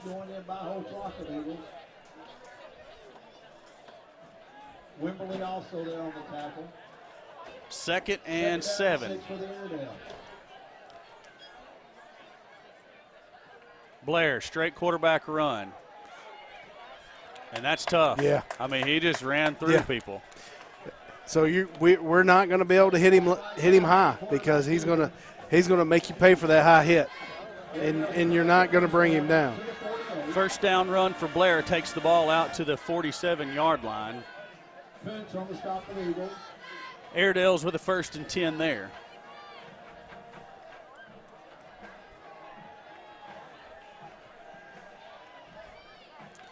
I'm not going to find what I'm looking for. Blair, again, quarterback keeper off the right side. Eagles cover this one a lot better. He picks up 2, maybe 3, depends on the spot. That is the one play that scares me right there, is the Blair run. How many times do you think he can effectively run it like that, though, a one-man show? I tell you what, last week against Russellville, he done a lot. Okay. I mean, he had close to 20 carries. It's going to be Henley that time off the left side. He's going to get out to the Eagle 45 to bring up 3rd down and 3. 13 on the carry. That's Henley. Eagles need one of those big negative defensive plays right here. We do, because they're on the plus side of the field. They've already shown they're going to go. Here's their king set. They're overloading one side. The ball's going to the boundary side right here. The back jumped. I don't know. I was going to say, when are we going to throw the flag? So, yeah, the back got going a little quicker than everybody else did. That'll back it up 5 and make it a 3rd down and 8 now. So, with the penalty, and we still need an Eagle negative yardage defensive play, which I don't know at the 50 on an 8-yard, needing 8 yards, even if we can stop them for no gain here, I would suspect the Airedales would probably kick it away. They get the ball at the half, so maybe so, thinking that they can stop us defensively. But I don't know why you'd think that. They've only stopped us once tonight. And that was all the way down. We backed ourselves up there. Blair rolls to his left. There we go. Oh, great defensive play by Jake Goff. Getting the hand up in the passing lane, knocking the pass down. Couldn't get there. For the Airedales. Couldn't get there for the sack, but affected the play. Smart play, Jake Goff. He's had a good game tonight. He has. He really has. He's applied pressure in the backfield. That rush right there shows his intellect on the game. Now Vilonia is going to get the ball back at 3:50. Plenty of time to go down and drive, and in the half with a score. So that's the snap rolls to Blair. He picks it up and gets away a boomer. I mean, a boomer. Yes. That ball's going to roll all the way down to the goal line. I mean, dead nails at the goal line. That's as close to a 100-yard drive as we're going to have all season. Indeed it is. That's a great punt. We'll take it down to Madeline's on the opposite end, Mr. Duff. She kind of pulled the switcheroo on us. That's okay, though. Oh, she told me she was going to do that because she said, I'm going to be on the end that we're going to score touchdowns on. That's right. Go ahead and tell me about it. Oh, defensively and offensively, we're just playing harder than the Alma team, and that's how you win a football game. We're hitting hard, we're putting pressure on the defense or the quarterback, and we're just executing. Absolutely, I couldn't agree more. Clicking on all cylinders. We're going to take it down to the field here as we're out ready for the first play of the drive. Eagles with a first down at their own goal line. Moran on the jet sweep, and Probably should have took it outside, but that's easier to say after the play than it is to see before the play. He comes up gimp. Bartlett's going to check in for him. Smith was out trying to block for him, and I think Smith was thinking, I'm going to turn this guy back in, and Moran was thinking he was going to turn him out.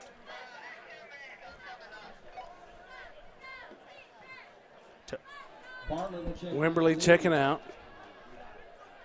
Still a good game. We got 4 to 5 yards on that first down play. Looks like about a 2nd and 6. Lewis is coming on late. Didn't have enough guys on the field. Still 10 seconds on the play clock. 8, 7, 6. Don't rush. We got time. Give us to Smith right up the middle. Get your feet moving. Get north and south. He's going to be out about to the 9-yard line. Looks like it'll be a 3rd and 2 is what the Eagles are looking at. And Moran back in. Looks like Smith's going to check out. Kirk is in there for Smith. Moran in for Bartlett.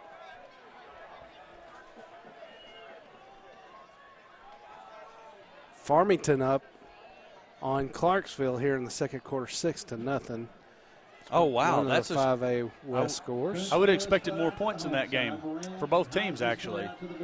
Maumelle up 14-6 on Myers Whitehall. throws quick to Moran. Moran has first down yardage, but he's looking for more. Spins, tackled from behind. He's going to have the 21-yard line. 1st and 10 for the Eagles there. Yeah, we don't want to steal too. Good grief. Greenbrier scoring at a rapid pace against Huntsville. And Greenbrier's already got their backup quarterback in the game is the report I'm getting. I don't know if he started or if he's in because of an injury. I don't know really what's going on, but I know the backup's in. That's Kirk. Out across the 25 to the 30. He's got the outside. Still running. He's going to get to the ball. I think we got it. We did. Holy cow. Big run by Kirk. Fumbled it forward. Nick Lewis recovered. Thank goodness he was down there. Being in the right spot at the right time. He was just down there saying, come on, Sethy. The goal line is this way. I'll show you the way. Hey, and that's just going to happen sometimes. You run that hard. He got hit a bunch of times there. He did. So keep your head up there, Kirk. It's all right. We got your back, buddy. Hey, he's all good. I know him too well. He's done shook that off. Myers gives to Kirk again, looking for room around the right side. He's out across the 40, 35, spun around there. Look at that. Off to the races at the 30, the 20, gets a block. He's down to the 10 and tackled at the 5. Wow, holy cow, you run any harder than that right there. What an electrifying run. How many opportunities did Alma have to take him to the ground, and deservedly Seth Kirk coming to the sideline needing some oxygen. He runs like a grown man. He runs like a grown man. A man that is running with a desire. A man possessed. There we go. Wow, I love it. Good job, Seth. Eagles first and goal at the 5-yard line. Clock's now under a minute. 55 ticks left. Myers gives to Smith. Smith straight up the middle. Just short. Going to be down at the 1-yard line. 2nd and goal there. We're going to see Rexroad again. Check Rexroad into the ball game. Let's run some power between the tackles. Airedales subbing. They're going to get off the field. Okay, stack formation out to the left. It's Wimberley as the lead blocker. Draven Smith, that's going to be, I think he was short. I think he's like 6 inches. Even Mr. Newman's down there signaling touchdown. We better take a timeout. We're down to 15, 14 seconds. So the Eagles take the timeout. We're going to keep it here because I think we're all good on commercials. All right, hit that one. Yeah, Matt Allen stuck in some pizza in the face.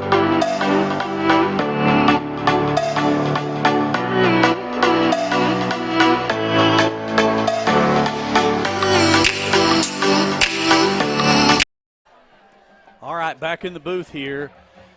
Eagles take the timeout. 14 ticks on the clock.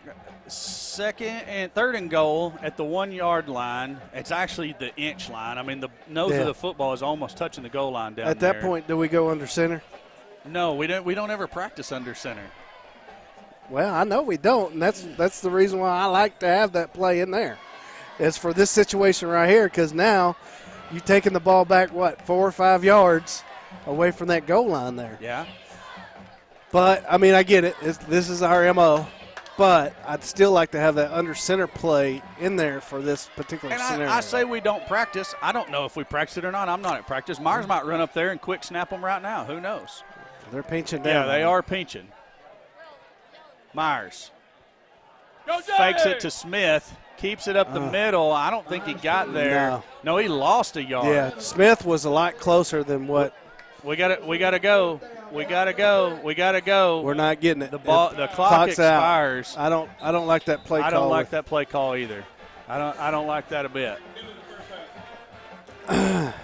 But good effort there. Coach come up with what the play thought he was the best for the situation, and they're correcting him right now. So maybe some confusion on the play call. Must have been like a read option type play. With that being said, it's going to be Eagles leading the Airedales 22-0 going into the half. We're going to hit a couple of commercials. You might hear a little music. We're going to get set up for the halftime show. Want straight talk about retirement, investments, and your money? Join Vilonia native Chad Roller and the rest of the Gen Wealth team for the Get Ready for the Future show, Saturdays at 10 a.m. on 103.7 The Buzz or 102.9 KARN.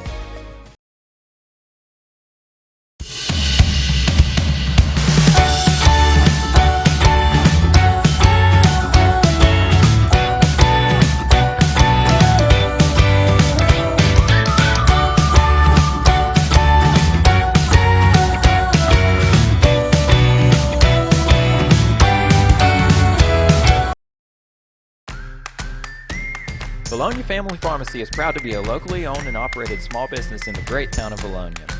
If you're looking for a pharmacy where you're more than just another face of prescription, come see us.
Talking. And we're back. It's second half. The Eagles are up 22-0. Most people expected this to at least be a closer game. Alma probably scoring several times. The Eagles really executing, though, on both sides of the ball. Yeah, exactly. You know, this Eagle team is playing so much harder than the Alma team. You know, hitting harder, playing more intense. And, you know, it's showing, especially on the scoreboard. You're exactly right. You know, the first touchdown, what was that? That was the pass outside to Moran. That Moran runs past the guy, breaks the tackle, and it's a foot race. And when it's a foot race, Moran's going to win. Right. You know, track star, like we said in the pregame, got their rings tonight. You know, just beat all those guys with his speed, as well as his other touchdown, beat his man, got into position for Myers to throw it to him, and Myers put it right on the money in between two defenders, and Moran caught the ball and did the rest. You're exactly right. And Myers showing what he can do on the run with the second touchdown. He put it where only Moran could get it. It was beautiful. It was a beautiful pass. I mean, on the run, and it was a deep pass. I don't know how many yards it was, but enough. At least like 35, 40. Something like that. I mean, it really showed what Myers can do when he's got the opportunity. Right. You know, a very talented quarterback, and, you know, obviously still needs some more experience, but we like what we've seen so far. So we're going to go over a couple of the scores in the 5A right now. Clarksville Farmington in the second quarter, it's 7-6 Clarksville. That's a low-scoring game, but it means something in the 5A. Right. We've got Morrilton and Harrison. Morrilton up on Harrison in wow. the second quarter, 21-14. Really shows just That's the power that Morrilton has this year, especially with their offense. That's a big game right there. That's supposed to be like the 1 seed versus the 3 seed. I mean, prediction-wise. Morrilton's defense really coming out to play against a strong Harrison team. As well as our defense. Let's go Batesville and Nettleton. Batesville up 21-14. This one, of course, 22-0. Maumelle up 14. Whitehall 6. That's low-scoring game, but I mean, it's close. That Whitehall really competing. And win 21. Blytheville 0. So let's talk today. That was weird. Let's talk now about this game a little bit more. Austin Myers has 2 passing touchdowns, both to Tyler Moran, and Draven Smith has 1 rushing touchdown. Nowhere near the production of last week for Draven Smith, but you can tell that they're really keying in on him. He's not getting nearly as many big runs, right? And the passing game has been open. Yeah, it has. And our offensive line has done a really good job, although Draven hasn't been able to break out in those really long runs a lot of the time. They're opening up holes, and the defensive line and linebackers of Alma are doing exactly what we thought they would do. They're good tacklers, but Draven's still picking up yards every time because of that offensive line, and the offensive line's giving Myers time to throw the ball. They're just doing a really good job tonight. And we'd be crazy to talk about the running game and not mention Seth Kirk. Right. Running through everyone that touches him at the very end there. Yeah, Seth, he's always a hard runner. We've seen since we've grown up. He's a sophomore as well. Runs with passion, runs with the purpose, and sorry, and he just does what he's got to do. Seth Kirk, you're exactly right. He runs so hard. He's really just everywhere on the field. We saw him defensively. He's got a few tackles tonight, and he's everywhere. Right. He does what he's got to do. Whatever position you put him in, he'll do it with passion. I mean, you can put him on the offensive line, and he'll take pride in blocking. He's just a great player. That's a good point, saying that you could put him on the offensive line and he takes pride in it. He's really just a team player. Oh yeah. He's one of the biggest team players I've ever known. If he's not scoring a touchdown, but, we get a touchdown, it's fine with him. He just wants to win the game. He's all about the W. Yes, he is. So, what was I about to say? I was going to say, Seth Kirk, he's really showing what he can do. Yes. Seth Kirk, he's a sophomore, everywhere on defense, really showing out on offense at the end of the quarter there. And if you're an opponent coming up to Vilonia, you're having nightmares about Seth Kirk. Yeah, about our running game as a whole. I mean, you got Draven Smith, and when he gets tired or subbed out, you got Seth Kirk you got to handle. So there's no easy way for any defensive line or linebackers of any team to stop this offensive running. So let's talk a little bit more about the defense as a whole. There's been a lot of pressure on the quarterback. He hasn't really been able to go anywhere with the ball. And he's been a little bit inaccurate, which definitely helps. But there's been a lot of great plays by the defensive line and linebacking core. Yeah. Putting the quarterback under a lot of pressure, not being able to hit his throws, like you said. And another thing, their quarterback is a really good scrambler, although he's a big guy. And he hasn't been able to do that tonight. And we've done a really good job of wrapping up and not trying to tackle him with our arms. You're right. We've been very physical tonight, which is what we really needed to do against a team of this size and this athletic ability.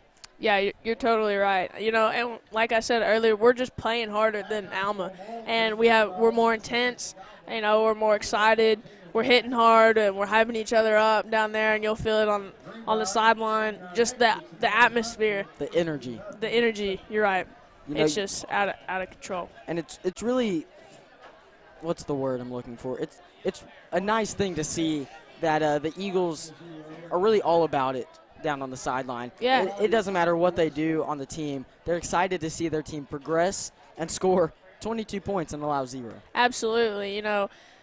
Winning last week got us a lot of momentum and I think confidence, to show, like the coaches kind of said, that shows our boys all the work they've put in it can be executed to a high level, and that's what we're seeing so far this first half. I mean, to not allow Alma to score in the first half, I mean, just an amazing job. Compared to last year, Vilonia is way better Right. at executing. Way Yes. better. Yeah, and that's just props to the coaches as well as the players. Right. You've got to remember that this was an ugly game for Vilonia last year. And on the way home, I do remember Steve cried. Oh, dang. You didn't have to point him out like that. Look, Steve's a crier. Well, yeah, last year when we played Alma, it was 34-16. Kind of a close score, but it was not a close game at all. The score didn't really show just how bad it was executed last year, which, nothing against last year's team, it just wasn't a great game. Yeah, the preaching of discipline that these coaches have put into these kids, and their confidence that they've got over the past week, it's just keeps going up, and I'd like to see where they take this game. Well, I expect them to take it to 44-0. 44-0. 44-0. That's my prediction. I like it. I mean, who doesn't? If you're on the Vilonia side, of course. If you're on the Alma side, you don't like it. But it's really been an entertaining night for the Eagles so far, especially Draven Smith able to break through, not able to get as many touchdowns as he was hoping, but he's really making an impact, whether it's just drawing people off of Austin Myers or making key blocks. Right. He's hit a couple guys hard. Yes, very hard. He's pancaked a few guys, as the coaches like to say. And another thing, he's running so hard. He's running after getting hit, and then they have to have 3 or 4 guys to bring him down every time. So he's doing a good job of running hard, and I like to see him keep it going. He's really doing whatever he can to stay up, and it shows with the 1 touchdown and the however many yards he has. We don't have the exact number, but it's a good probably number. Close to 70 or 80. It's up there. Yeah, and another thing is just, like I said earlier, the atmosphere down here. The student section going pretty crazy. The fans are on their feet a lot of the time, and it's just a great atmosphere. Everyone out here is just so excited to see the Eagles perform much better than they did last year, and it really tells the progression that the Eagles have had over the course of the season, losing pretty handedly the first 2 games, and then coming out and you got a blowout at BB, and what's looking like it could be a blowout here. Now, don't get me wrong, Alma is a strong team, and they could really pull something out in the second half, and you just hope that they don't. Yeah, that's probably one thing that the coaches are preaching in the locker room right now is finish this game. Don't let them come back. Don't hold up. Keep your foot on the gas pedal and just keep it going. Show these fans what you can do. Don't try to, waste the clock. Do your regular offense. Go fast. Try to score touchdowns. And I like to see how many points we could score. And you're right. If you're in the locker room right now as the coaches, you're preaching, don't overlook them even though you are up 22-0. You've got to know this is a team that played a close game against a 7A Springdale who's currently up 28-14 in a 7A match. Who are they playing? They are playing Rogers Heritage. 7A schools, I don't care how good you are at the 7A level. If you're a 5A team and you go up there and you compete with a 7A school, that says something. Yes, it does. They're a good team, and they can come back just like that. Score a couple touchdowns in this third quarter, and they're right back in the game. That's not what we want to see. We want to see our defense stay strong like they have the entire game. But I'd love to see us keep them at 0 to 10 points. It's all about how you start. You saw the Eagles score quickly on the first drive, and it's really just been a catalyst to the rest of the half. Yeah, and offensively, I think we've only had a few negative yardage plays. Like I said earlier, every play, we're just marching it down the field for every possession. Every play is getting positive yards. I love what we're doing, and the play calling by Coach Sweeney and Coach Langrel is really good right now. And how about the sophomore talent backing up the seniors and the juniors? Yes. I mean, they're everywhere on the field. You got Cannon Bartlett on the first kickoff return, shaking a few guys, and even on a passing play, he plants his foot and sends a guy in the wrong direction. Breaks his ankles. Keeps going. Yeah, Jamison Hinesley hasn't got too involved yet, but I'm looking to see if he passes to him as well. Seth Kirk, like we said earlier, Other guys on, kickoff return, they're just making their impact and playing their role. That's one of the biggest things on any team, really. Know your role and play it to the best of your abilities to help your team succeed. You're exactly right with knowing your role. Austin Myers, again, 2 passing touchdowns to this point. He had 1 before? Yes. 1, doubles up on that in 1 half. And we said before, big game by Austin Myers more than likely, and it's happening. Yes, it is. You said in the pregame on the over-under that Myers would only score 1 touchdown, right? I said... You said 1 touchdown. I said 1 touchdown. I said 2. Well, game's not over. You could be wrong, too. I could. But also, you said 4 rushing touchdowns, right? We're at 1. We're at 1. All right, so. Seth Kirk almost had 2. Almost made it 2. Didn't quite get there. That's all right. I love to see us keep going, keep fighting. Like I said, keep your foot on the gas pedal. Don't let up. Yes, no mercy. You've seen too many times teams letting up in the second half, even just the fourth quarter, and letting the opponent come back. Right. We saw it Super Bowl 51. Do what? We saw it in Super Bowl 51, right? Patriots, yes. Falcons. Yes. I believe it was 51. Patriots. I was thinking 51 or 52. It was 51. Patriots up at the end. Or when the Warriors blew a 3-1 lead to LeBron James.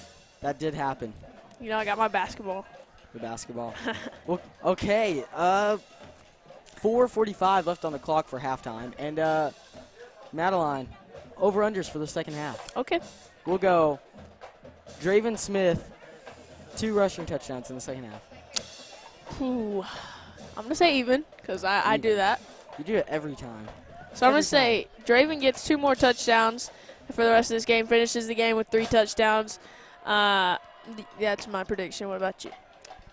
I'll say under, just because if he does get another touchdown, I expect it to be quickly, and then I expect to see more of Seth Kirk. Yes, you're just right. Especially with the way Seth Kirk's been running. Outside of the fumble, of course, that was picked up by Nick Lewis on the other side of the field. But I do expect more Seth Kirk, especially with the way he's been running. Yeah, I'd love to see him get involved, too. We saw him get involved in that Maumelle game, had a really good game against Maumelle, and I'd love to see him get involved and get a few touchdowns himself this half. Okay, we'll move it on with 2 passing touchdowns. I'm going to say under, and I'm going to say we get 1 more passing touchdown. 1 more passing touchdown. I'll go 2. You'll go 2. So we've got a question.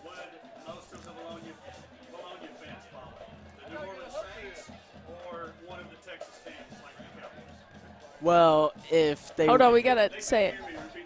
So we've got a question on the live fan feedback of which NFL team would most Vilonia fans follow, the New Orleans Saints or a Texas team like the Texans or the Cowboys?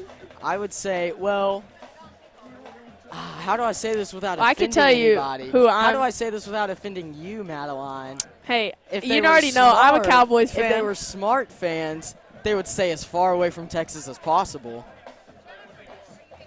You know what? Grant, you're throwing shade right now, but I'm a Cowboys fan, and we're 3-0. Who have you so, played? Who have you okay, played? I know I'm a lot of fans are saying we them boys. Oh, They're yeah. saying we them boys. We them boys, yeah. Cowboys. I can't wait. With that. I can't wait Allen until they is, lose but- first round in the playoffs. Who's your I'm just team? gonna say it. I'm just gonna say it. The Broncos. Denver Broncos. Aren't we Look. playing all this week? No, Are you sure? I'm sure. Okay. But I'm pretty who sure do we you play. play this week? I'm pretty sure we play Denver. I'm sure that the Eagles are playing Alma right now, and it's 22-0. Yes, it is. Let's see it keep going.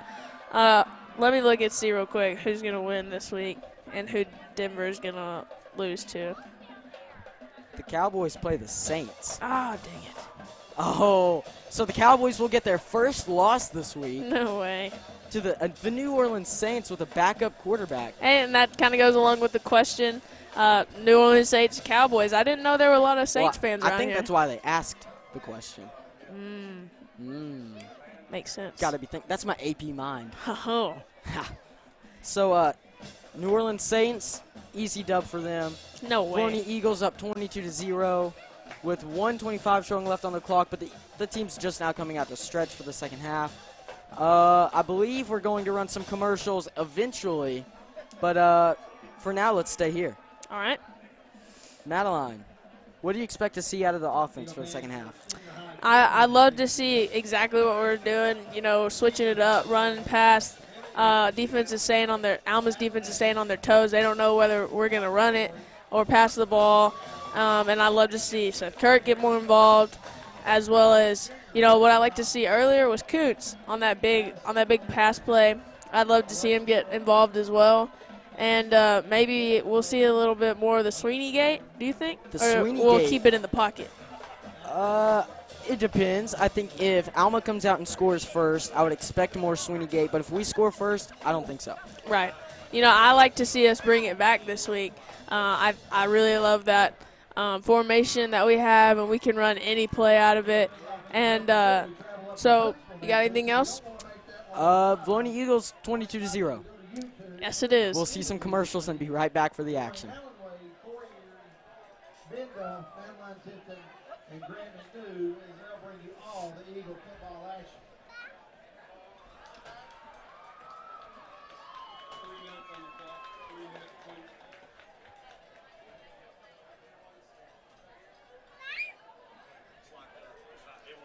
So, Madeline, talk a little bit about Linda Marie's. It smells very good in Linda Marie's, and they got some good deals. Yes, they do. If you're ever looking to go somewhere in Vilonia, if you're ever just walking around aimlessly saying, you know what, I don't really know what I want to do today, let me tell you, Linda Marie's is the place to go. Yes, it is. You can buy some new candles. They got fall scents out, fall decorations. Right. Make your house smell good. You can go buy some shoes at the Charlie's Corner at Shoes and More. You're right. Charlie's Corner and Shoes and More. Yes. What an ensemble. Yeah, I really like going in there, even if I'm not sure what I'm going to buy or anything. You know I what? like going in there. You could go in there and tell them it's National Chocolate Milk Day, and they will say thank you. Okay. Maybe they'll buy me a chocolate milk. So now we'll go into the commercials, and we'll see you after this.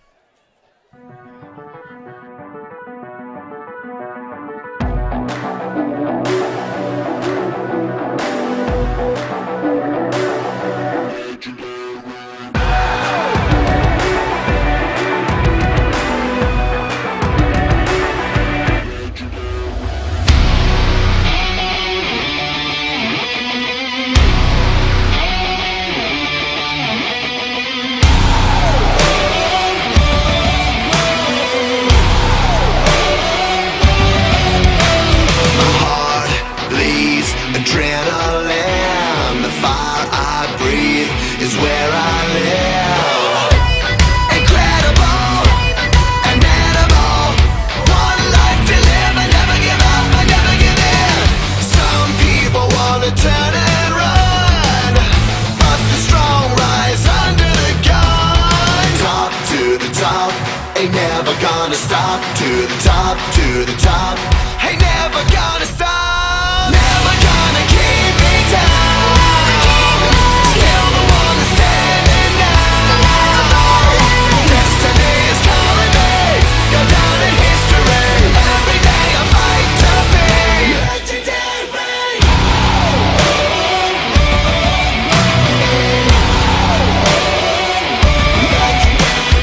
Fly high, or will I fall? Legends made when faith is strong. No time to play, I'm conquering. While I'm alive, I'll push through the pain and run for the prize. Some people wanna turn and run, but the strong rise under the gun. Top to the top, ain't never gonna stop. To the top, ain't never. Back to the field here as the Eagles are set to kick it away to the Airedales to begin the second half. And I think Grant and Madeline went all the way around the world and back again during the halftime show. They covered it all, didn't they? They did. They did a great job of covering a lot of topics. So good job there by them. Nick Lewis is going to kick it away for the Eagles. Who's the deep man back there, Alan? Is that no, it's 23. It's that other back that came in a minute ago. Josh Davis. Lewis short kick to number 39 at the 39-yard line, and somebody was coming down on him. That's Ethan Cash was coming down on him like, you better get down or you're going to get down. One way or the other, you're going down, son. I'm going to lay you down if you don't drop down.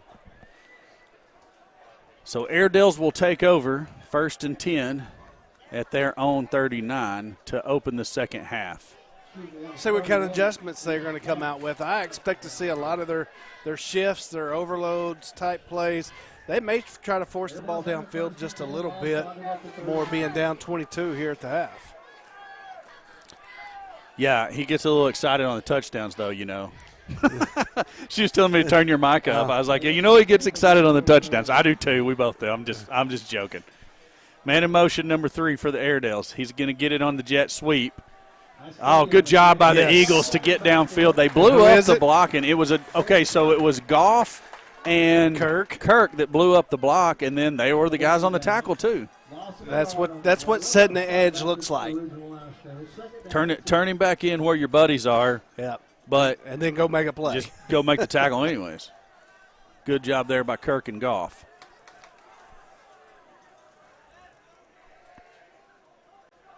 So the Airedales are going to think it over here a little bit. Back shifts to the opposite side of Blair. 2nd and 10. You notice our tights are a little bit tighter this week. Henley looking for running room. There's not going to be a whole lot there. Corbin Watson on the tackle after a 2, maybe 3-yard pickup. I don't know what that was. That opposite. Did you see the? I always get them confused, side judge, line judge. Anyways, the line judge on the far side, he started running up the field like there was a fight going on, but there was nothing. Okay, a little. Okay, Madeline says she saw a little extra after the play, so I just didn't pick it up. So he didn't get there before it got over with. It was little of nothing. So what I was saying is, look at our DBs. They're playing a little tighter this week, forcing that issue on the short passes. Now we're bailing out pretty quick. Blair's going to throw to his left. It's complete at the 45, well short of the first down. It's a 4th and 4. Decision time for the Airedales on their own side of the field. It's actually a long 4. 4.5. Short 5, long 4. I think say it the way you want. That's fun. That cracks me up. I don't know if y'all can hear everything we can, but right when I was saying a short 4, the public address was saying a long 5. I mean, I was saying a long 4. He was saying a short 5. Offsides play. Blair is going to run a play. Rolling to his right, tries to throw complete. He has it out across the 50. That's going to be a first down. Kuntz drags the receiver out of bounds across the 50 at the 48. 1st and 10 for the Eagles. It's Corsi, one of his favorite receivers there on a lot of these short passes. At the 48.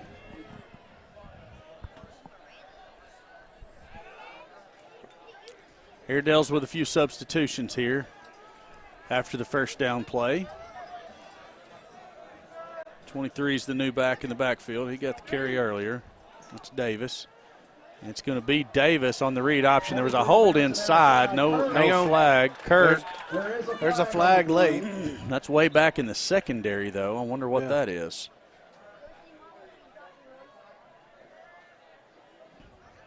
I think it's going to be a block in the back on the play side. Let's see. Yep. Block in the back. Illegal block in the back on the offense. Because he's 10 yards from the end of the run. We play second down. There we go. So it should be a 1st and 17. They're about, yeah.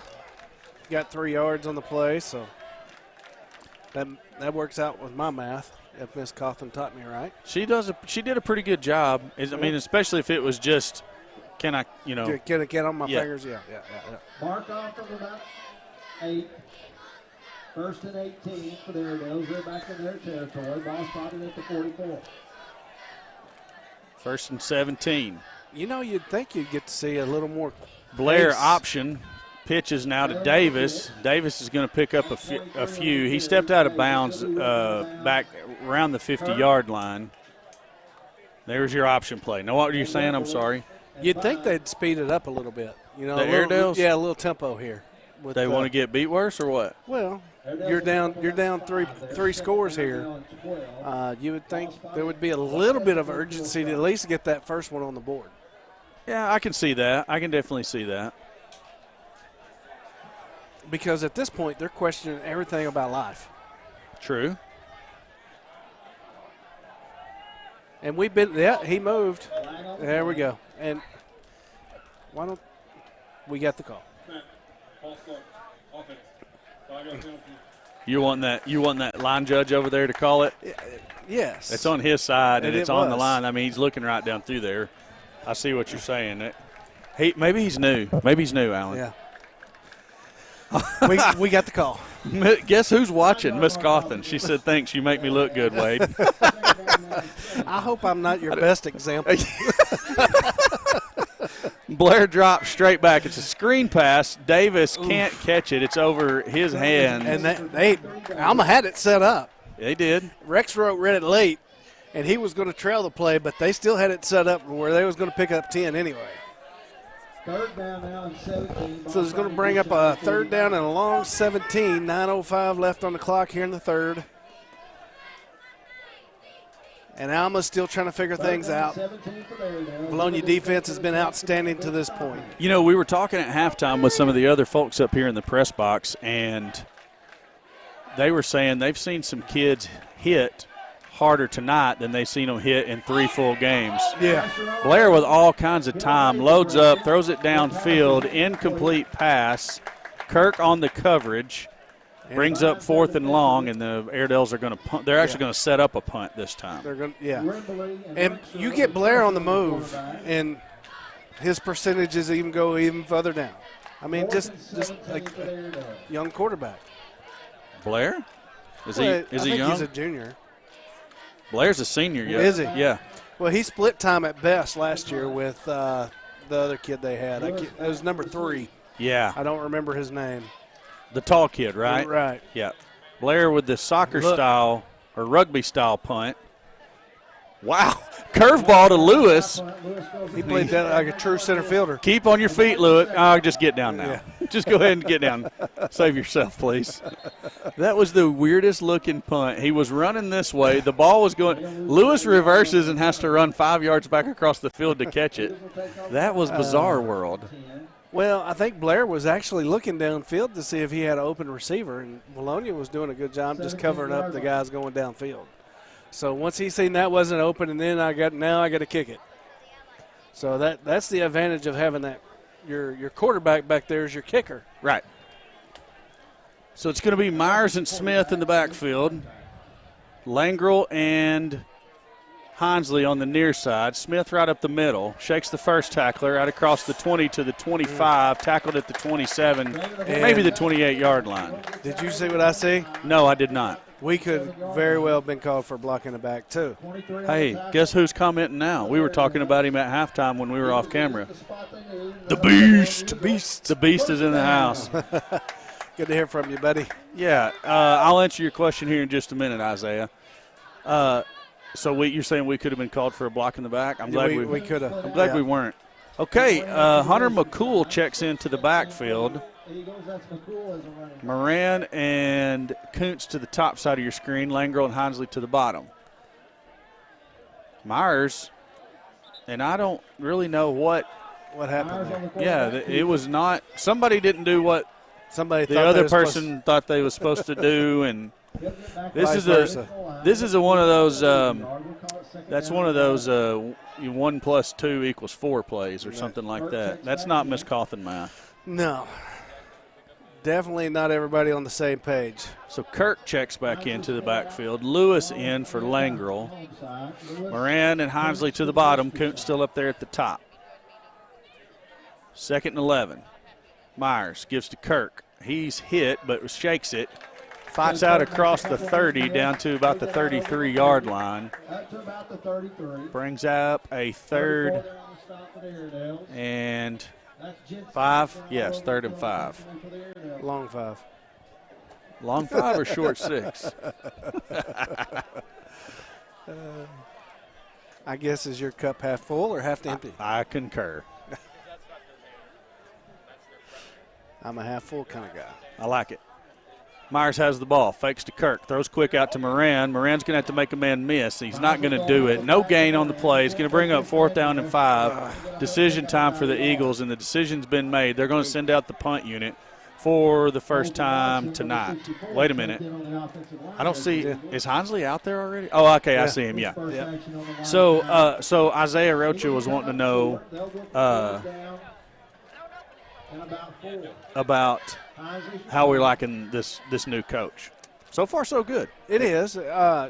With any new person coming in and running your program, it's getting everybody on board with your ideas and your objectives and everybody understanding them. Hinsley takes it at the 20, gets away a decent punt. It's going to bounce about actually off the side of his foot. I quit looking at it. I thought it was straight downfield. They're going to mark it out of bounds at the Eagle 49, so 29-yard net punt. Complete wholesale change of offensive philosophy, so you got to give that time to get installed and ran through the system. And the people that are around the state are successful with this type of offense. Typically, they install it, and I'm talking the PAs.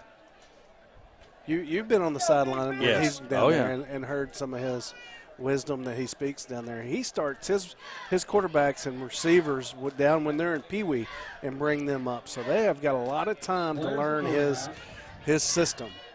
So doing it at the senior high level is hard. That's Blair going to the option pitch to is that Henley? Yeah, that's Henley. Big loss. Whole host of Eagles there. Rex wrote Bartlett getting up off the bottom there with Wimberly. Yeah, right. So we got to give him time. You got to like how he's attacking the other side of the game, the life skills. He's attacking that side and how to be a young man and how to go on and be a productive citizen. Sure. So he's teaching our boys the right way. Absolutely, I agree with everything you had to say there. Time will tell how successful he's going to be able to be here at Vilonia, but so far we're enjoying a little bit different, gameplay, speed of play, and style of play. Right. That's Bailey on the catch from the Blair pass. He's going to be up to. It's going to bring up third and 4. Yep. Spotted right at the 42, so that'll be a 3rd down and 3 that the Airedales are facing. Blair had Bailey there and had a little bit of cushion, got our DB in a turnaround spot there. Blair's going to give to Henley. Henley's caught in the backfield. Who is it? Tackling down there? Is that Goff again? Yep, Jake Goff getting up off the bottom of there. Good job. And Seth Kirk coming up off the bottom. So decision time now for Alma, 4th and maybe 4 now. And to play off what you were saying earlier, I think they've got to go. They got to go for this. Yeah, they do. I mean, they got to get something moving. At a bare minimum, you got to try to draw the Eagles off sides and take the timeout to talk it over. At worst. Yeah. Now our crowd's it's going to be the quarterback keeper. Eagles are there. I don't think he's going to have it. They're going to spot him short at the 40. Turner over on downs, Vilonia Eagle football. There we go. Now their fans are finally getting into it. Corbin Watson and Seth Kirk getting up off the bottom of that pile, stuffing the runner coming out of the backfield. And that's tough. They went low and hit the bowling ball down low.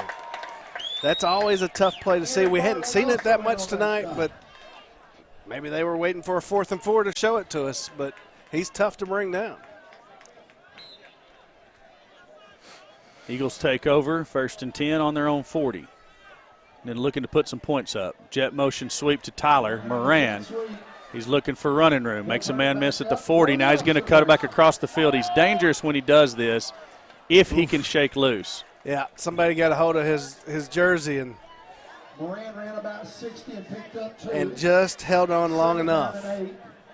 If that guy doesn't hang on to him, he's gone. Because when he reverses field, if he can shake that first guy to get a hand on him, we know he's got that superstar track speed, and we've seen him reverse the field and take it to the house.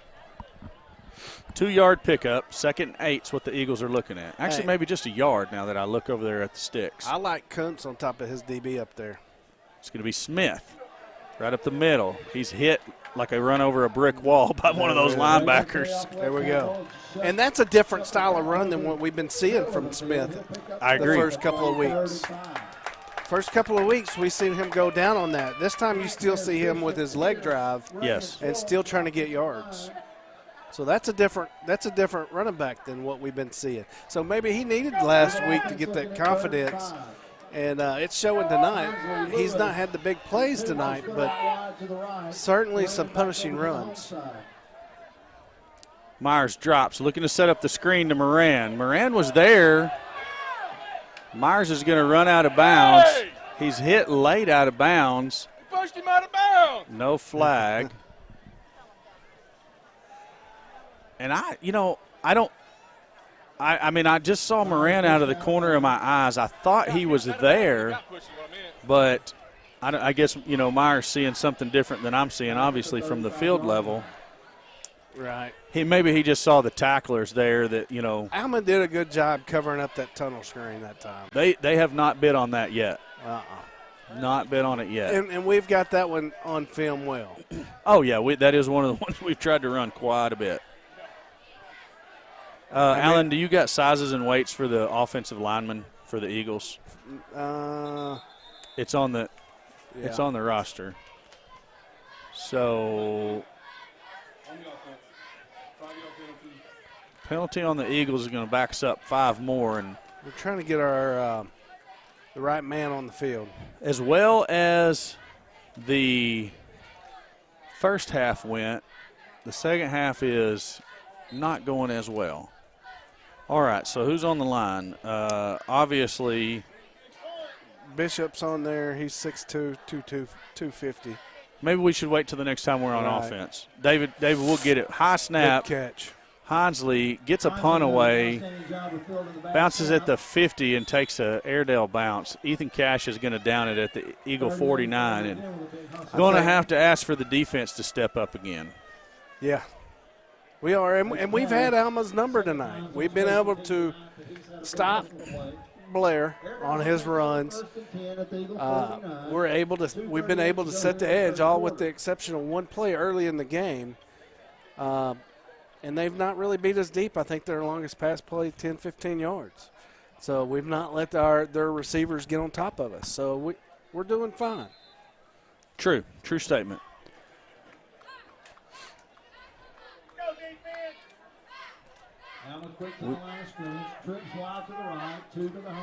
Blair looks downfield. Flag comes out. It's going to be complete, but it's for naught. Airedales are going to score, but it is going to come back. I think there was a hold on the offensive line. Actually, illegal formations, the call.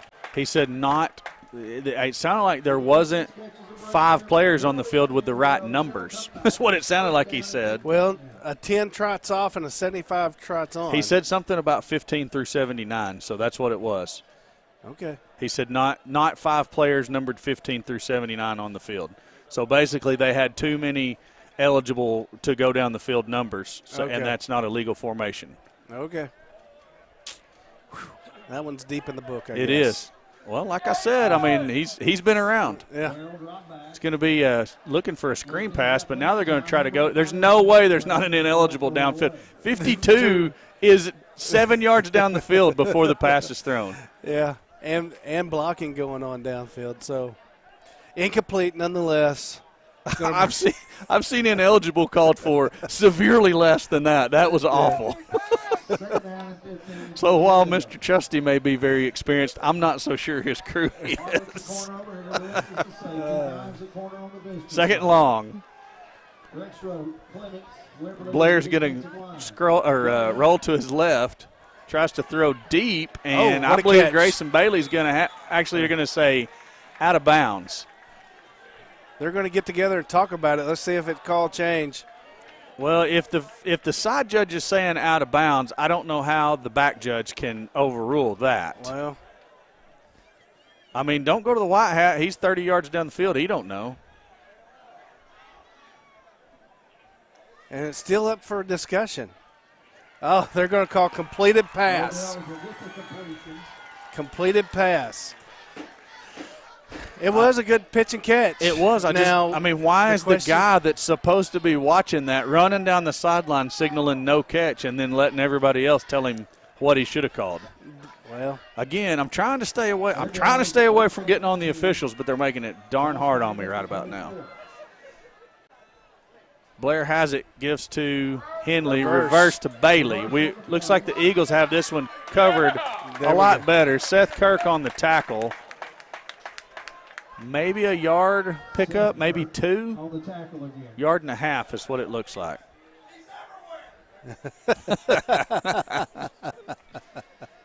Airedales will pick up 2, 2nd down and 8. Kirk did read that well and followed the play because he's backside on that. He is. So, man, we're going to, if we ever get it, Hosier checks in for Trippiano, 2nd and 8 for the Airedales. it's going to be a give to Henley. He stepped out of it. Vines comes up, slows him down long enough for another Eagle tackler to get there. That's Jake Goff getting up from the bottom. We got Ben and Melody Blackwell watching from Branson, Missouri tonight. Glad to have them joining us. And that was about a 6-7 yard run right there. Up from our advantage, it just didn't look like that. It looks like we held him closer to the line of scrimmage, and that's going to bring up a 3rd and 2. Blair has the ball. He's going to keep it. This might be a good spot for an Eagle timeout. Well, you got 57 seconds left on the clock. And why isn't it running? First down. Okay. Stops to reset the chains. 1st and goal just inside the 10, and I mean just inside the 10. Now they roll the clock. Airedale's looking for their first points of the game.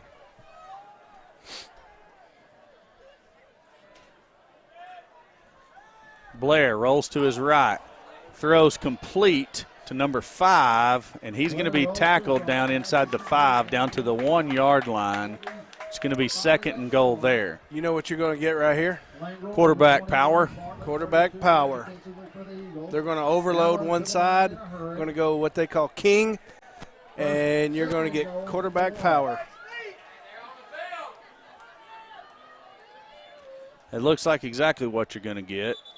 And something happened. Somebody moved. Offsides on the defense. That guy is all over the place over there tonight. Finally gets his flag out on a meaningless penalty. Because, you're going to get the exact same thing from both teams here, regardless of if you're 6 inches away or 10 inches away. It's the power. Who knows? I don't know. A massive humanity. They signal touchdown for the Airedales. With 3 ticks left in the 3rd. So we'll catch the point after try, and then we'll take it down to Grant after that.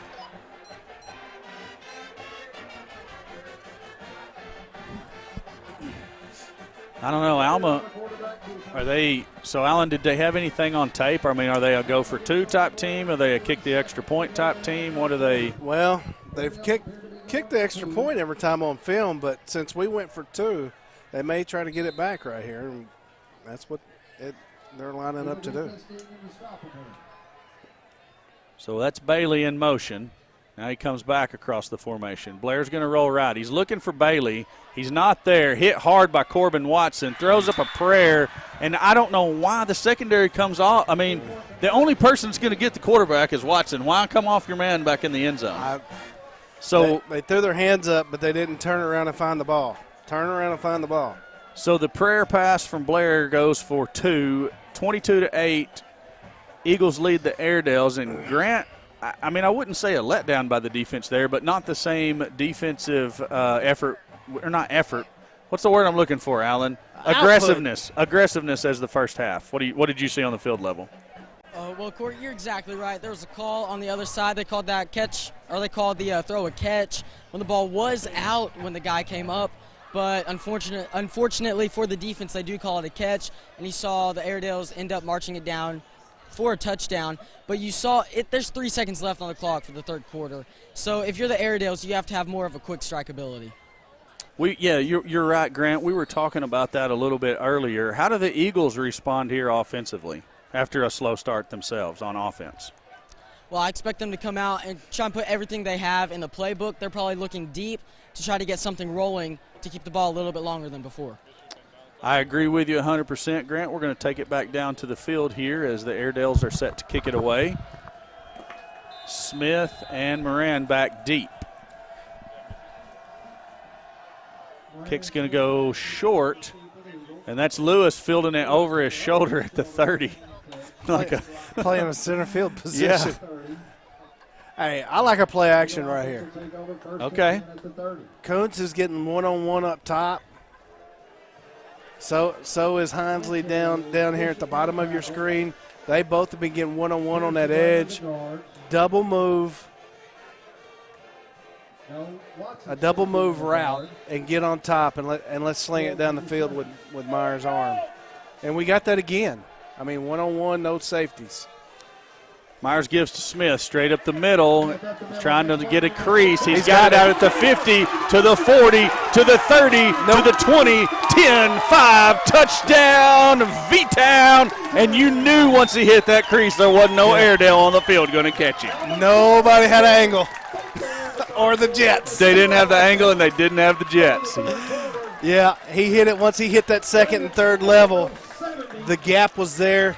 Smith exploded through it. So the fire is back in the fans. Looks like a little bit of fire back on the Eagles sideline. Hopefully that carries over to the defense. Hank Sal out to snap for the extra point. Vines will hold. Lewis will kick it away. We're going to see what Grant has to say about that electrifying run after Lewis's kick that is up and good. Eagles lead it 30-8. And Grant, we were a little bit Debbie Downer on your other sideline report. Are we going to be different on this one? I was walking across the field, and I got a whiff from the players on the sideline, and you know what it smelled like, Corey? It smelled like success. I could smell it up here. Look, we talked about the quick strike ability that the Airedales need, and we may have just set an example. Nah, no example. It's Alan and I's famous call now when Draven does that is they didn't have the angle and they didn't have the Jets to catch him. So you can forget about that. Look, if you try to do something like that to Draven Smith, if you take a bad angle and you're playing on your heels, he's going to score a touchdown. Yeah, it was pretty obvious after he dodged that first tackler. He had end zone on his mind, and that was the best run of the night from Smith. Look, the student section was going crazy, and Coach McIntyre took off. Yes, okay, I'm glad you were on Coach Mack watch. He was sprinting down the field. I saw it. I'm glad you saw it too. We're going to get back down here to the field for the kickoff as Lewis is set to kick it away. McIntyre's got the hat on backwards and everything, ready for speed. As fast as he runs down the sideline, if he had his hat forwards, it would blow off. It's aerodynamics. Lewis kicks it deep over Bailey's head. Bailey fields it back at the 15, out across the 20 to the 25. Weston English with the tackle at the 27-yard line. I'm going to take this opportunity to thank a couple of our non-commercial sponsors that help out with with things around the football program, not necessarily the broadcast. First and foremost, I want to say a huge thank you to Friendship Baptist Church for sponsoring the pregame meal for the Eagles here tonight.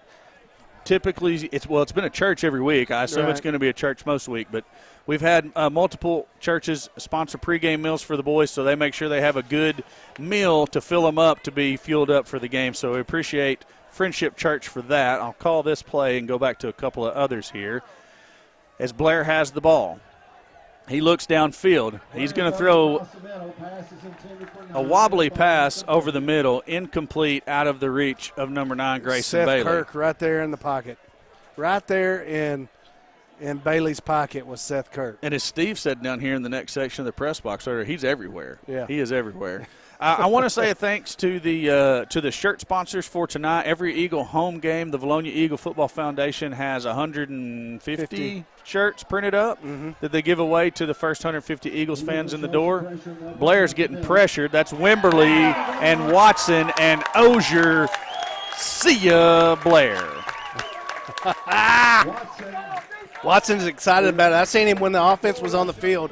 He had about half of that defense down here on the bench and giving them the what for. Well, that's good. We Yes. need that.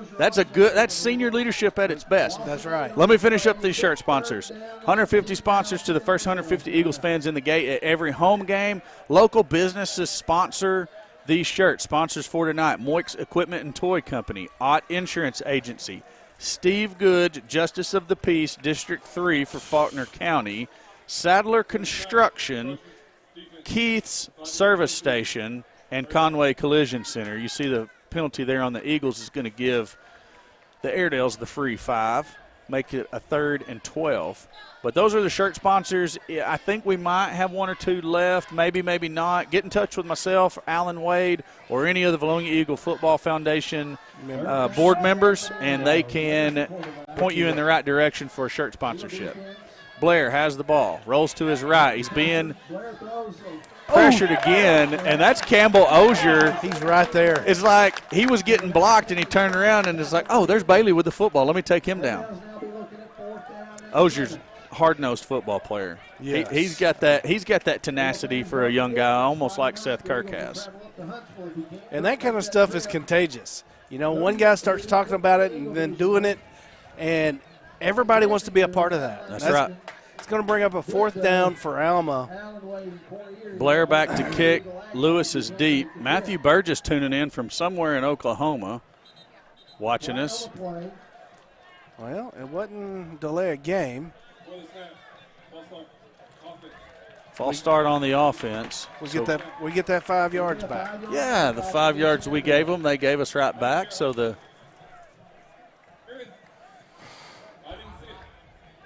I don't think he knows his mic is hot. You got a hot mic.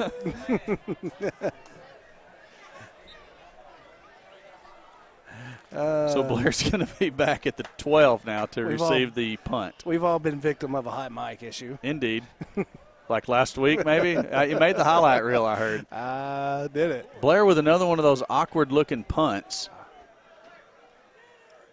Airedales will down it at the Eagle 38, and that's where we'll set up our next offensive series. Madeline, I don't know if we're behind or what we are, but hit me some commercials, please. Want straight investments and your money? Join Vilonia native Chad Roller and the rest of the Gen Wealth team for the Get Ready for the Future show, Saturdays at 10 a.m. on 103.7 The Buzz or 102.9 KARN.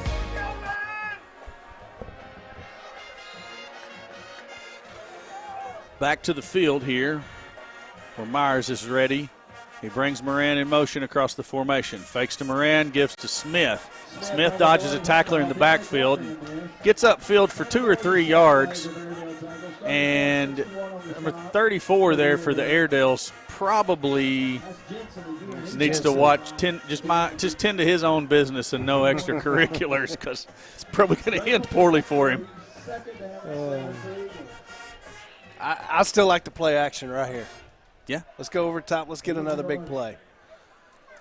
Get everybody back on their feet. And Wimberly checks into the game.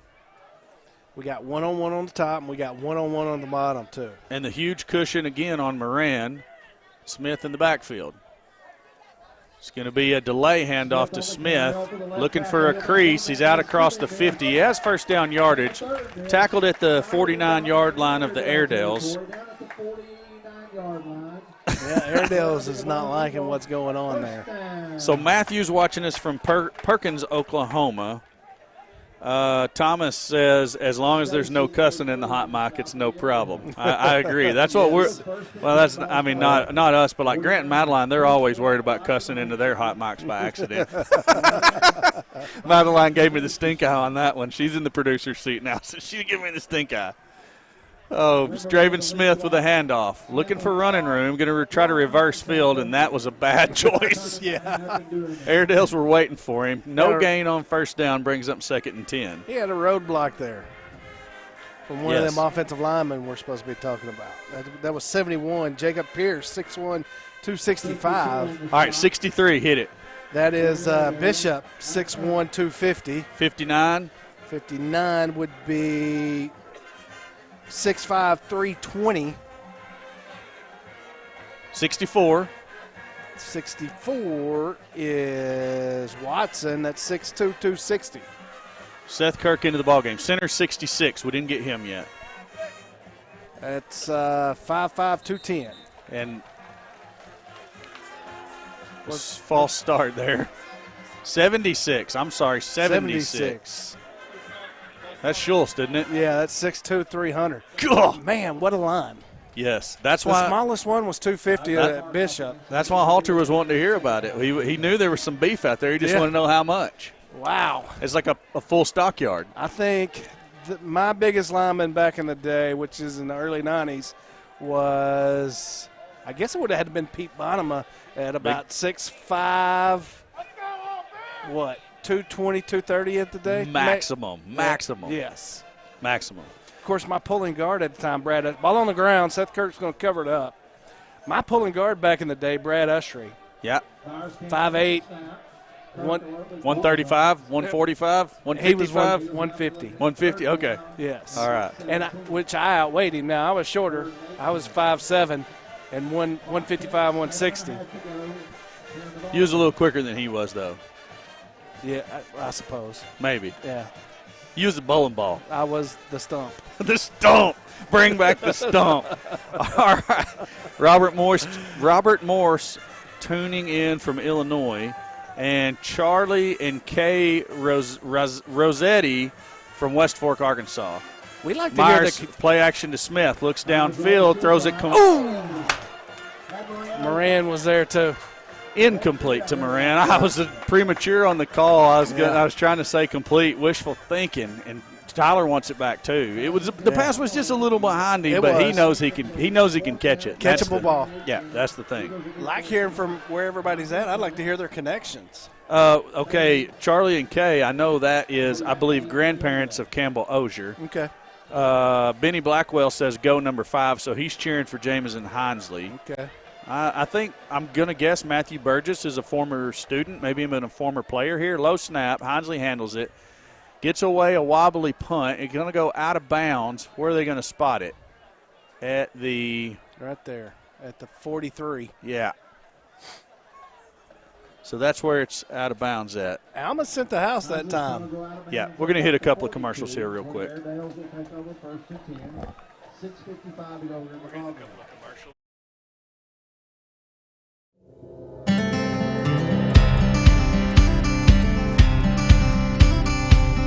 Here at Charlie's Corner, we have everything you need from men's shoes and boots to camo and graphic tees.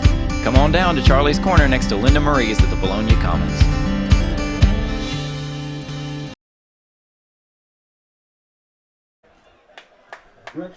Blair 1st and 10 at his own 43. Has it, drops, looks to his left, now looks to his right, now looks to the middle. He's going to throw it there, and it's complete. Well covered. It was just we didn't have any pressure on him. He had time to readjust the pocket and give everybody time to adjust their routes, and he finds Stacy over the middle. Yeah. Halter's now commenting on the size of the line since we finally got around to it. He said back in '84, Weaver, myself, and Robert Day were like 225 at best, and we played both ways. He's pretty impressed with the size and the size and everything of these Eagles. We appreciate you tuning in, David. Blair throws deep. Kirk in coverage. They're going to throw a flag on Kirk. He never turned for the ball, but you don't have that in high school, so I don't know exactly what. It was tight coverage, but I liked the coverage. I did too. I thought everything was good. I think it was an illusion of Seth pushing off. He really didn't push up. It was when he was bringing his hands up. Bailey's hands were going up too. But really, it's going to be a first down either way. So right. Big completion.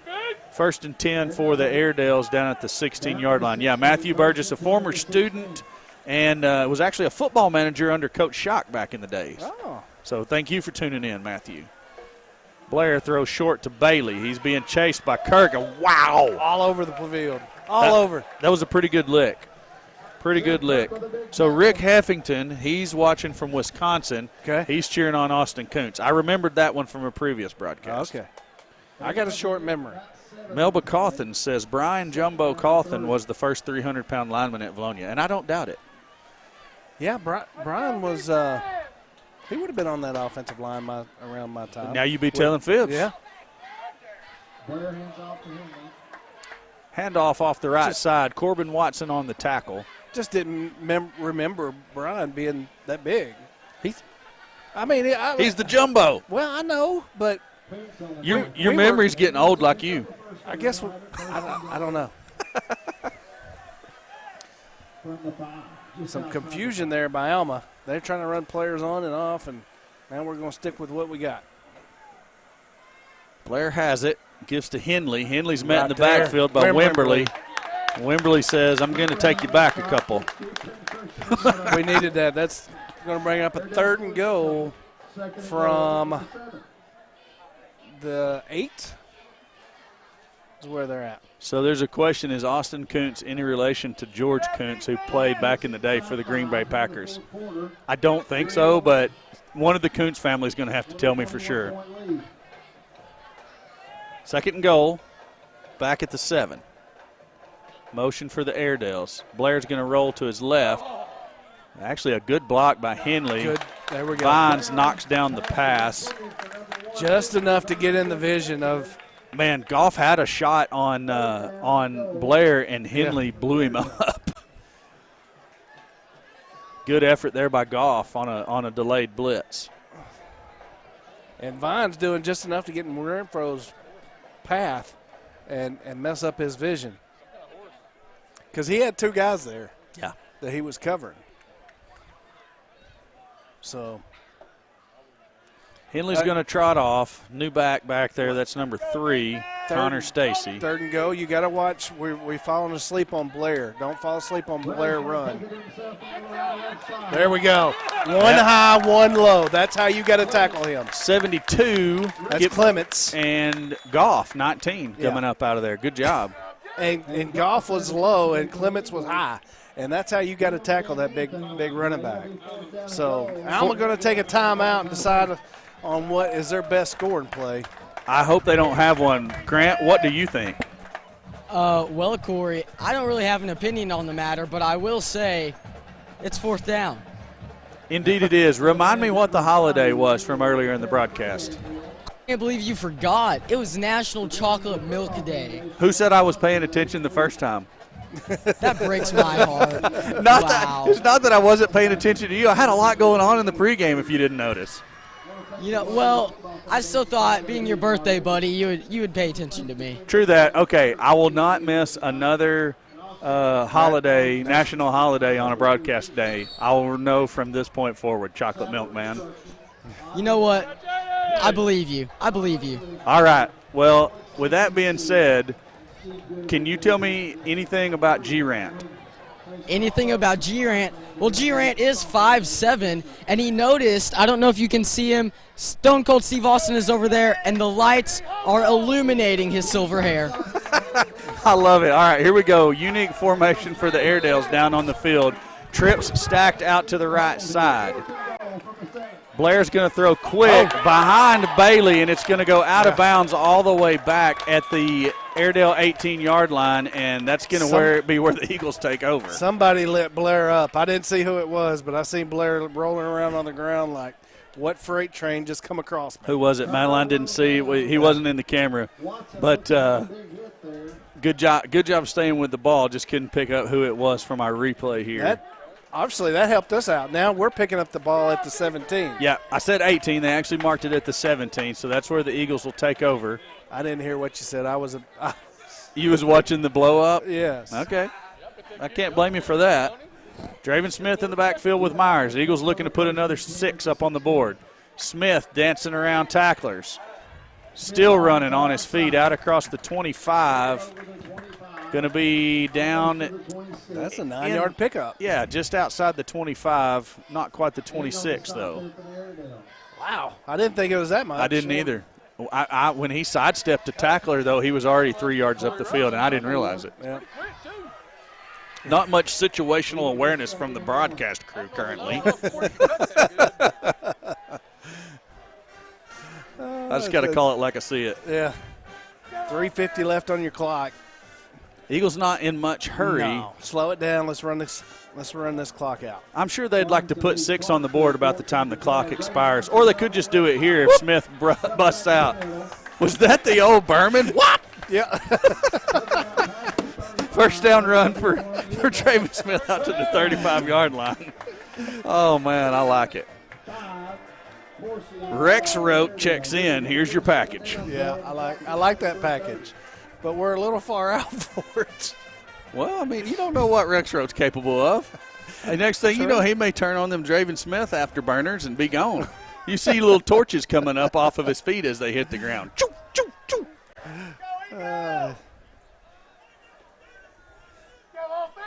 Myers giving some signals out to his receivers. Short snap. Smith on the delays at the 40. Picks up a block at the 45 to the 50. Other 45 at the 40. 35 tackled there. Looks like he's going to be marked down at the 33-yard line of the Airedales. Tackle made by Grayson Bailey. That poor kid is everywhere, too.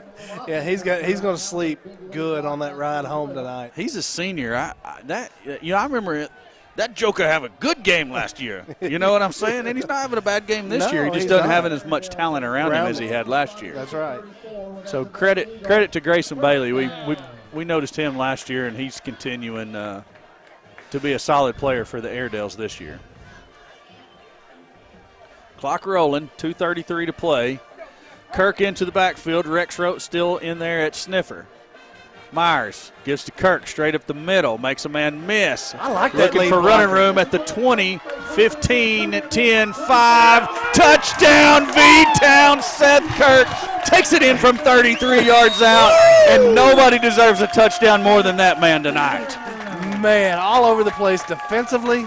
Give the boy the rock, and he's gonna make everybody pay for it.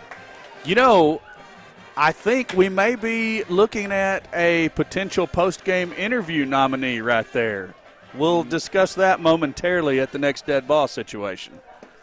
So Eagles set up for the extra point. It's going to be Lewis still to kick. Vines still on the hold. Hank Sal is the deep snapper. Vines has it, puts it down. Lewis's kick is true. Eagles lead it now 30. Is it 36 or 37? 36 to 8. Grant, I hereby nominate Seth Kirk for a post-game interview. What say you? I second that. I mean, there's been a lot of good play on the field tonight. I'm not slighting anybody, but Kirk had a huge game a couple of weeks ago when Smith went out with the injury. He's been all over the place on defense. He's come up with some huge runs offensively and the touchdown. I don't know that who else would it be? I'm speechless. That's what I thought. Okay, well, so Coach Langro had told me earlier if we wanted to do a post-game, look at there. There's the appearance by Stone Cold Steve Austin himself in full uniform. And look at his hair. Did I not tell you? It's brilliant. Okay, hey, Grant, just for a little info for you, Coach Langro told me if we want to do a post-game interview, grab them coming directly out of the handshake, and let's make it real quick before they go do their little team meeting. So we'll get him for 2-3 minutes. All right? Good deal? Thanks. Okay, back to the field for the kickoff. Lewis set to kick it away. He's going to kick it short. Bailey takes it at the 30. And Bailey's dangerous on the kickoff, as he showed earlier. Ozier got a hand on him, couldn't bring him down. Tackler is going to be number 50. Is that 6? 56? Yep. What, hit me with a name. Lane Langley. Yep. I got it. Langley. Don't worry about it. I got it. You found it. That's another one of those talented sophomores for the Vilonia Eagles. And going back to Kirk and his play, You know, what we used to play was both sides of the ball. Yeah. And he's doing it on both sides. He's being productive on both sides of the ball. Blair empty set, throws complete to number 5. Oh, wow. That was a shoulder hit, and that's not a hit and wrap up. That was a good lick, but we got a hit and wrap up. Oh, looky here. We have another guest on the chat. None other than Drake Toll himself. Drake doing big things down there for the Baylor Bears in their broadcast group. In Wacky Land. Wacky Waco. Rumor has it that one of Mr. Newman's tables now resides in Waco, Texas with Drake Toll. No way. That's what I've been told. It made the move, huh? It made the move. I don't think Mr. Newman intended it to make the move, but I believe it did. Blair turns to the right, throws complete to number 3 on the short screen. Lewis out there trying to make the tackle, shoves him out of bounds. Going to be short of the first down by about a yard. We got to finish this game defensively because Alma is going to want to put some points on the board.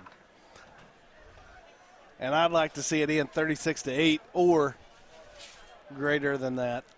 Why is out of bounds? Out of bounds. Okay. I was reading chats and I looked up and confused myself momentarily. Right.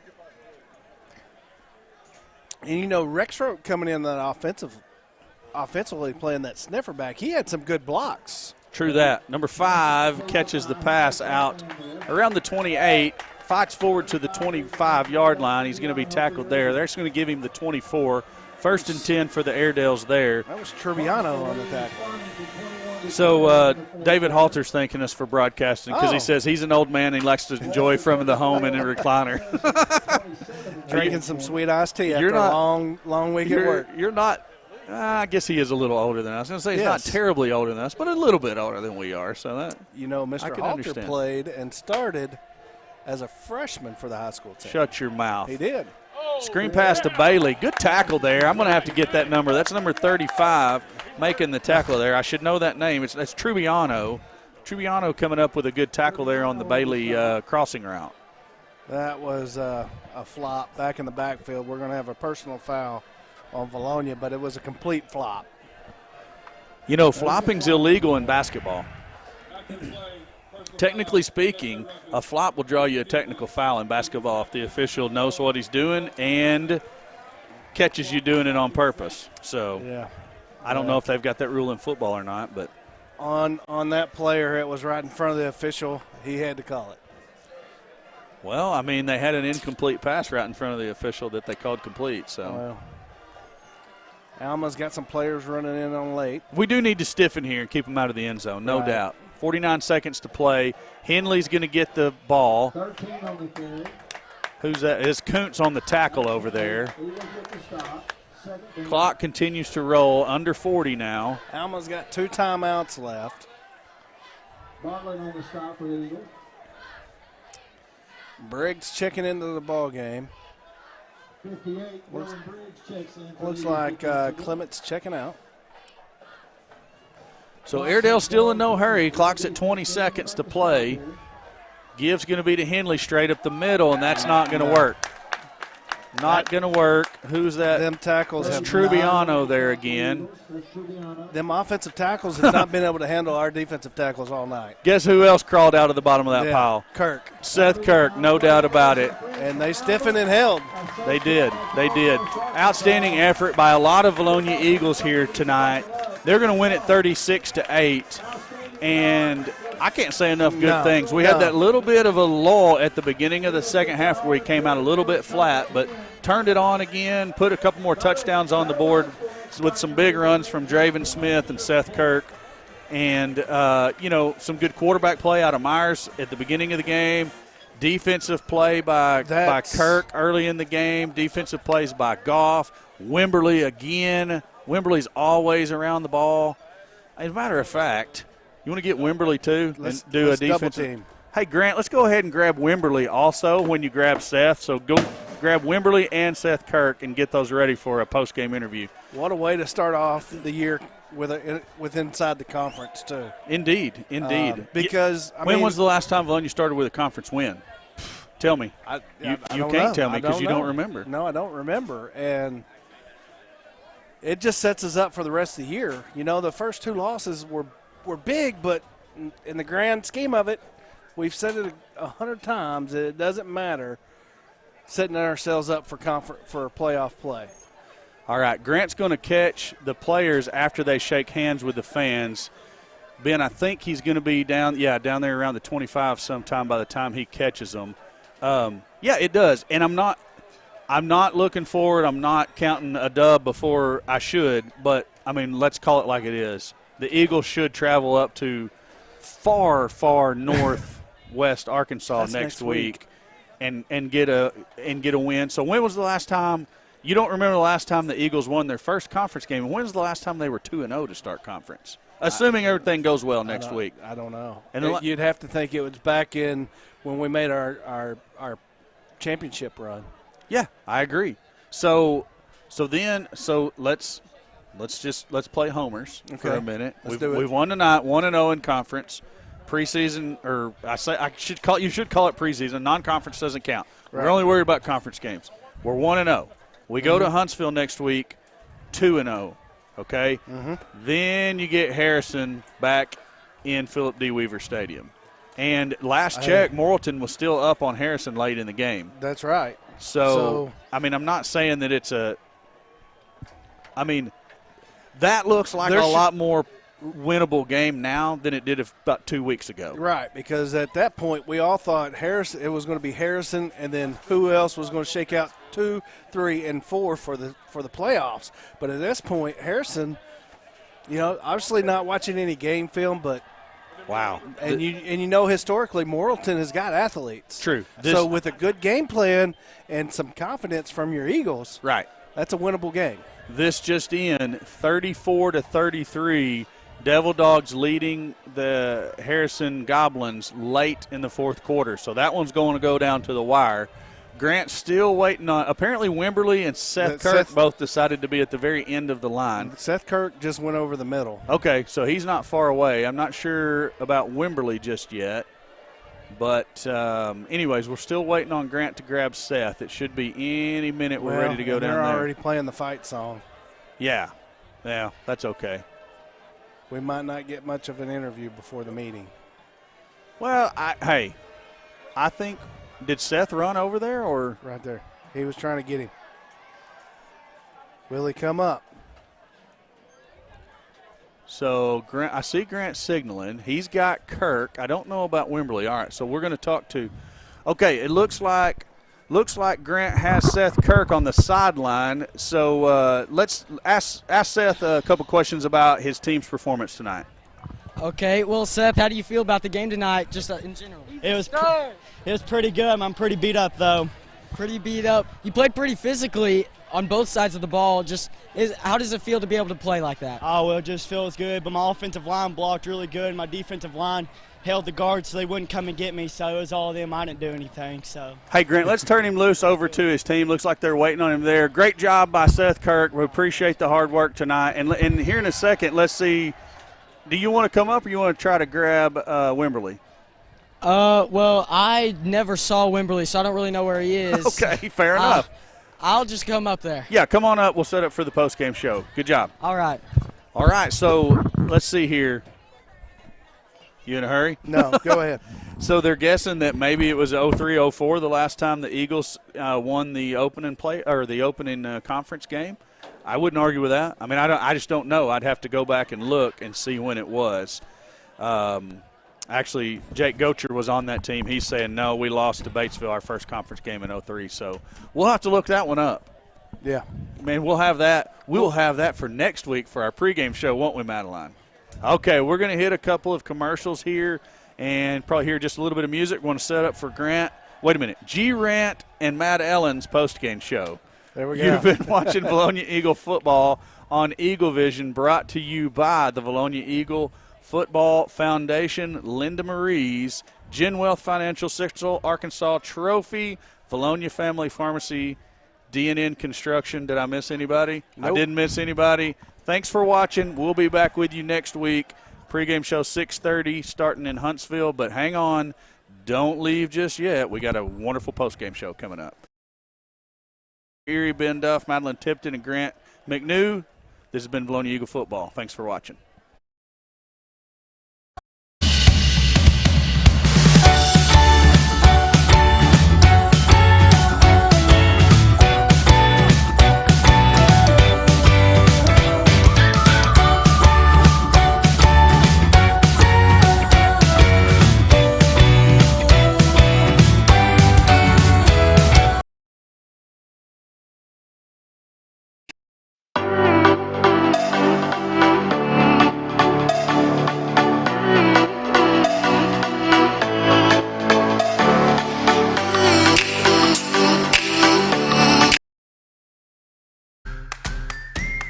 Vilonia Family Pharmacy is proud to be a locally owned and operated small business in the great town of Vilonia.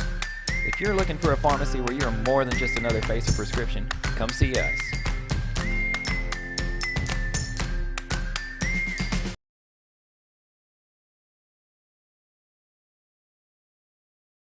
Have you got color in your cheeks?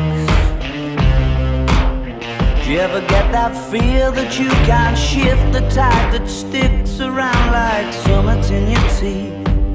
Are there some aces up your sleeve? Have you no idea that you're in deep? I dreamt about you nearly every night this week. How many secrets can you keep? 'Cause there's this tune I found that makes me think of you somehow, and I play it on repeat until I fall asleep, spilling drinks on my settee. Do I wanna know if this feeling flows both ways? Sad to see you go. Sorta hoping that you'd stay. Maybe we both know that the nights were mainly made for saying things that you can't say tomorrow day. Crawling back to you, never thought I'd calling when you like you, 'cause I always do. Maybe I'm too busy being lost to fall for somebody new. Now I thought it through, crawling.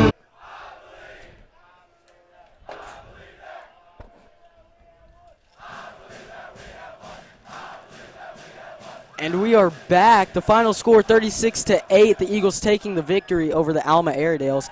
And compared to last year, no one really saw this coming. No, nobody saw this coming. And like I said earlier, prediction, Alma was supposed to finish about second in the conference and Vilonia about fourth or fifth.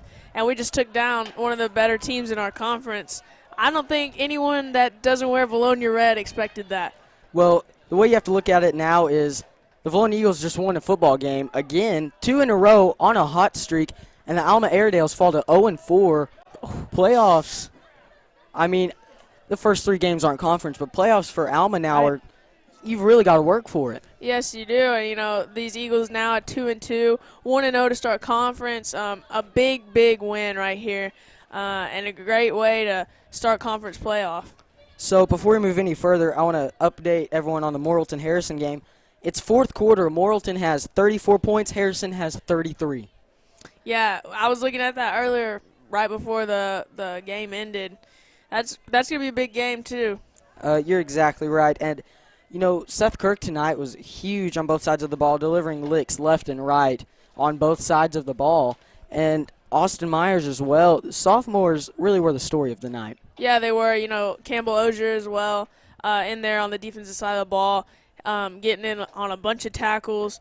You know, there were so many different players getting in tonight. The offensive line did a really good job. Defensive line did a good job of putting pressure on the quarterback. Quarterback not able to hit any of his throws at all. And, you know, just a great all-around performance from this Vilonia team. You know, you saw that second-to-last red zone trip for the Airedales offense, and that stop was kind of the Eagles' defense putting the nail on the coffin, and then the Seth Kirk touchdown was the hammer coming down. Yes, it was. You know, I wanted to see Seth score, and that's exactly what, you know, he, like Corey said, he deserved that touchdown. He played his heart out the whole game, and you know, one of the things I really like about Seth is he stays humble through the entire game and just does his job and just wants to win the game. So now, are we aware how many rushing touchdowns there were total? I think 3. 3. Draven had 2. Right. Seth had 1, I think. Right. So, overall, big night for the Eagles offense. 2 passing touchdowns for Austin Myers, both to Tyler Moran. And just great all-around special teams as well. Great punts and great kick returns. The little there were. Yes, there were. I mean, just an all-around great performance. And, you know, I'm going to have to point out that I think I won the over-under. I called it 3 rushing touchdowns, 2 passing touchdowns, so I think I won tonight. Well, I'll give you that one today. I'm still up. That's 3-1 from Grant right now. All right. Just like the Cowboys' record after next week. So for Grant McNew, alongside Madeline Tipton, Corey Erie, Ben Duff, and Alan Wade, we'll see you next week.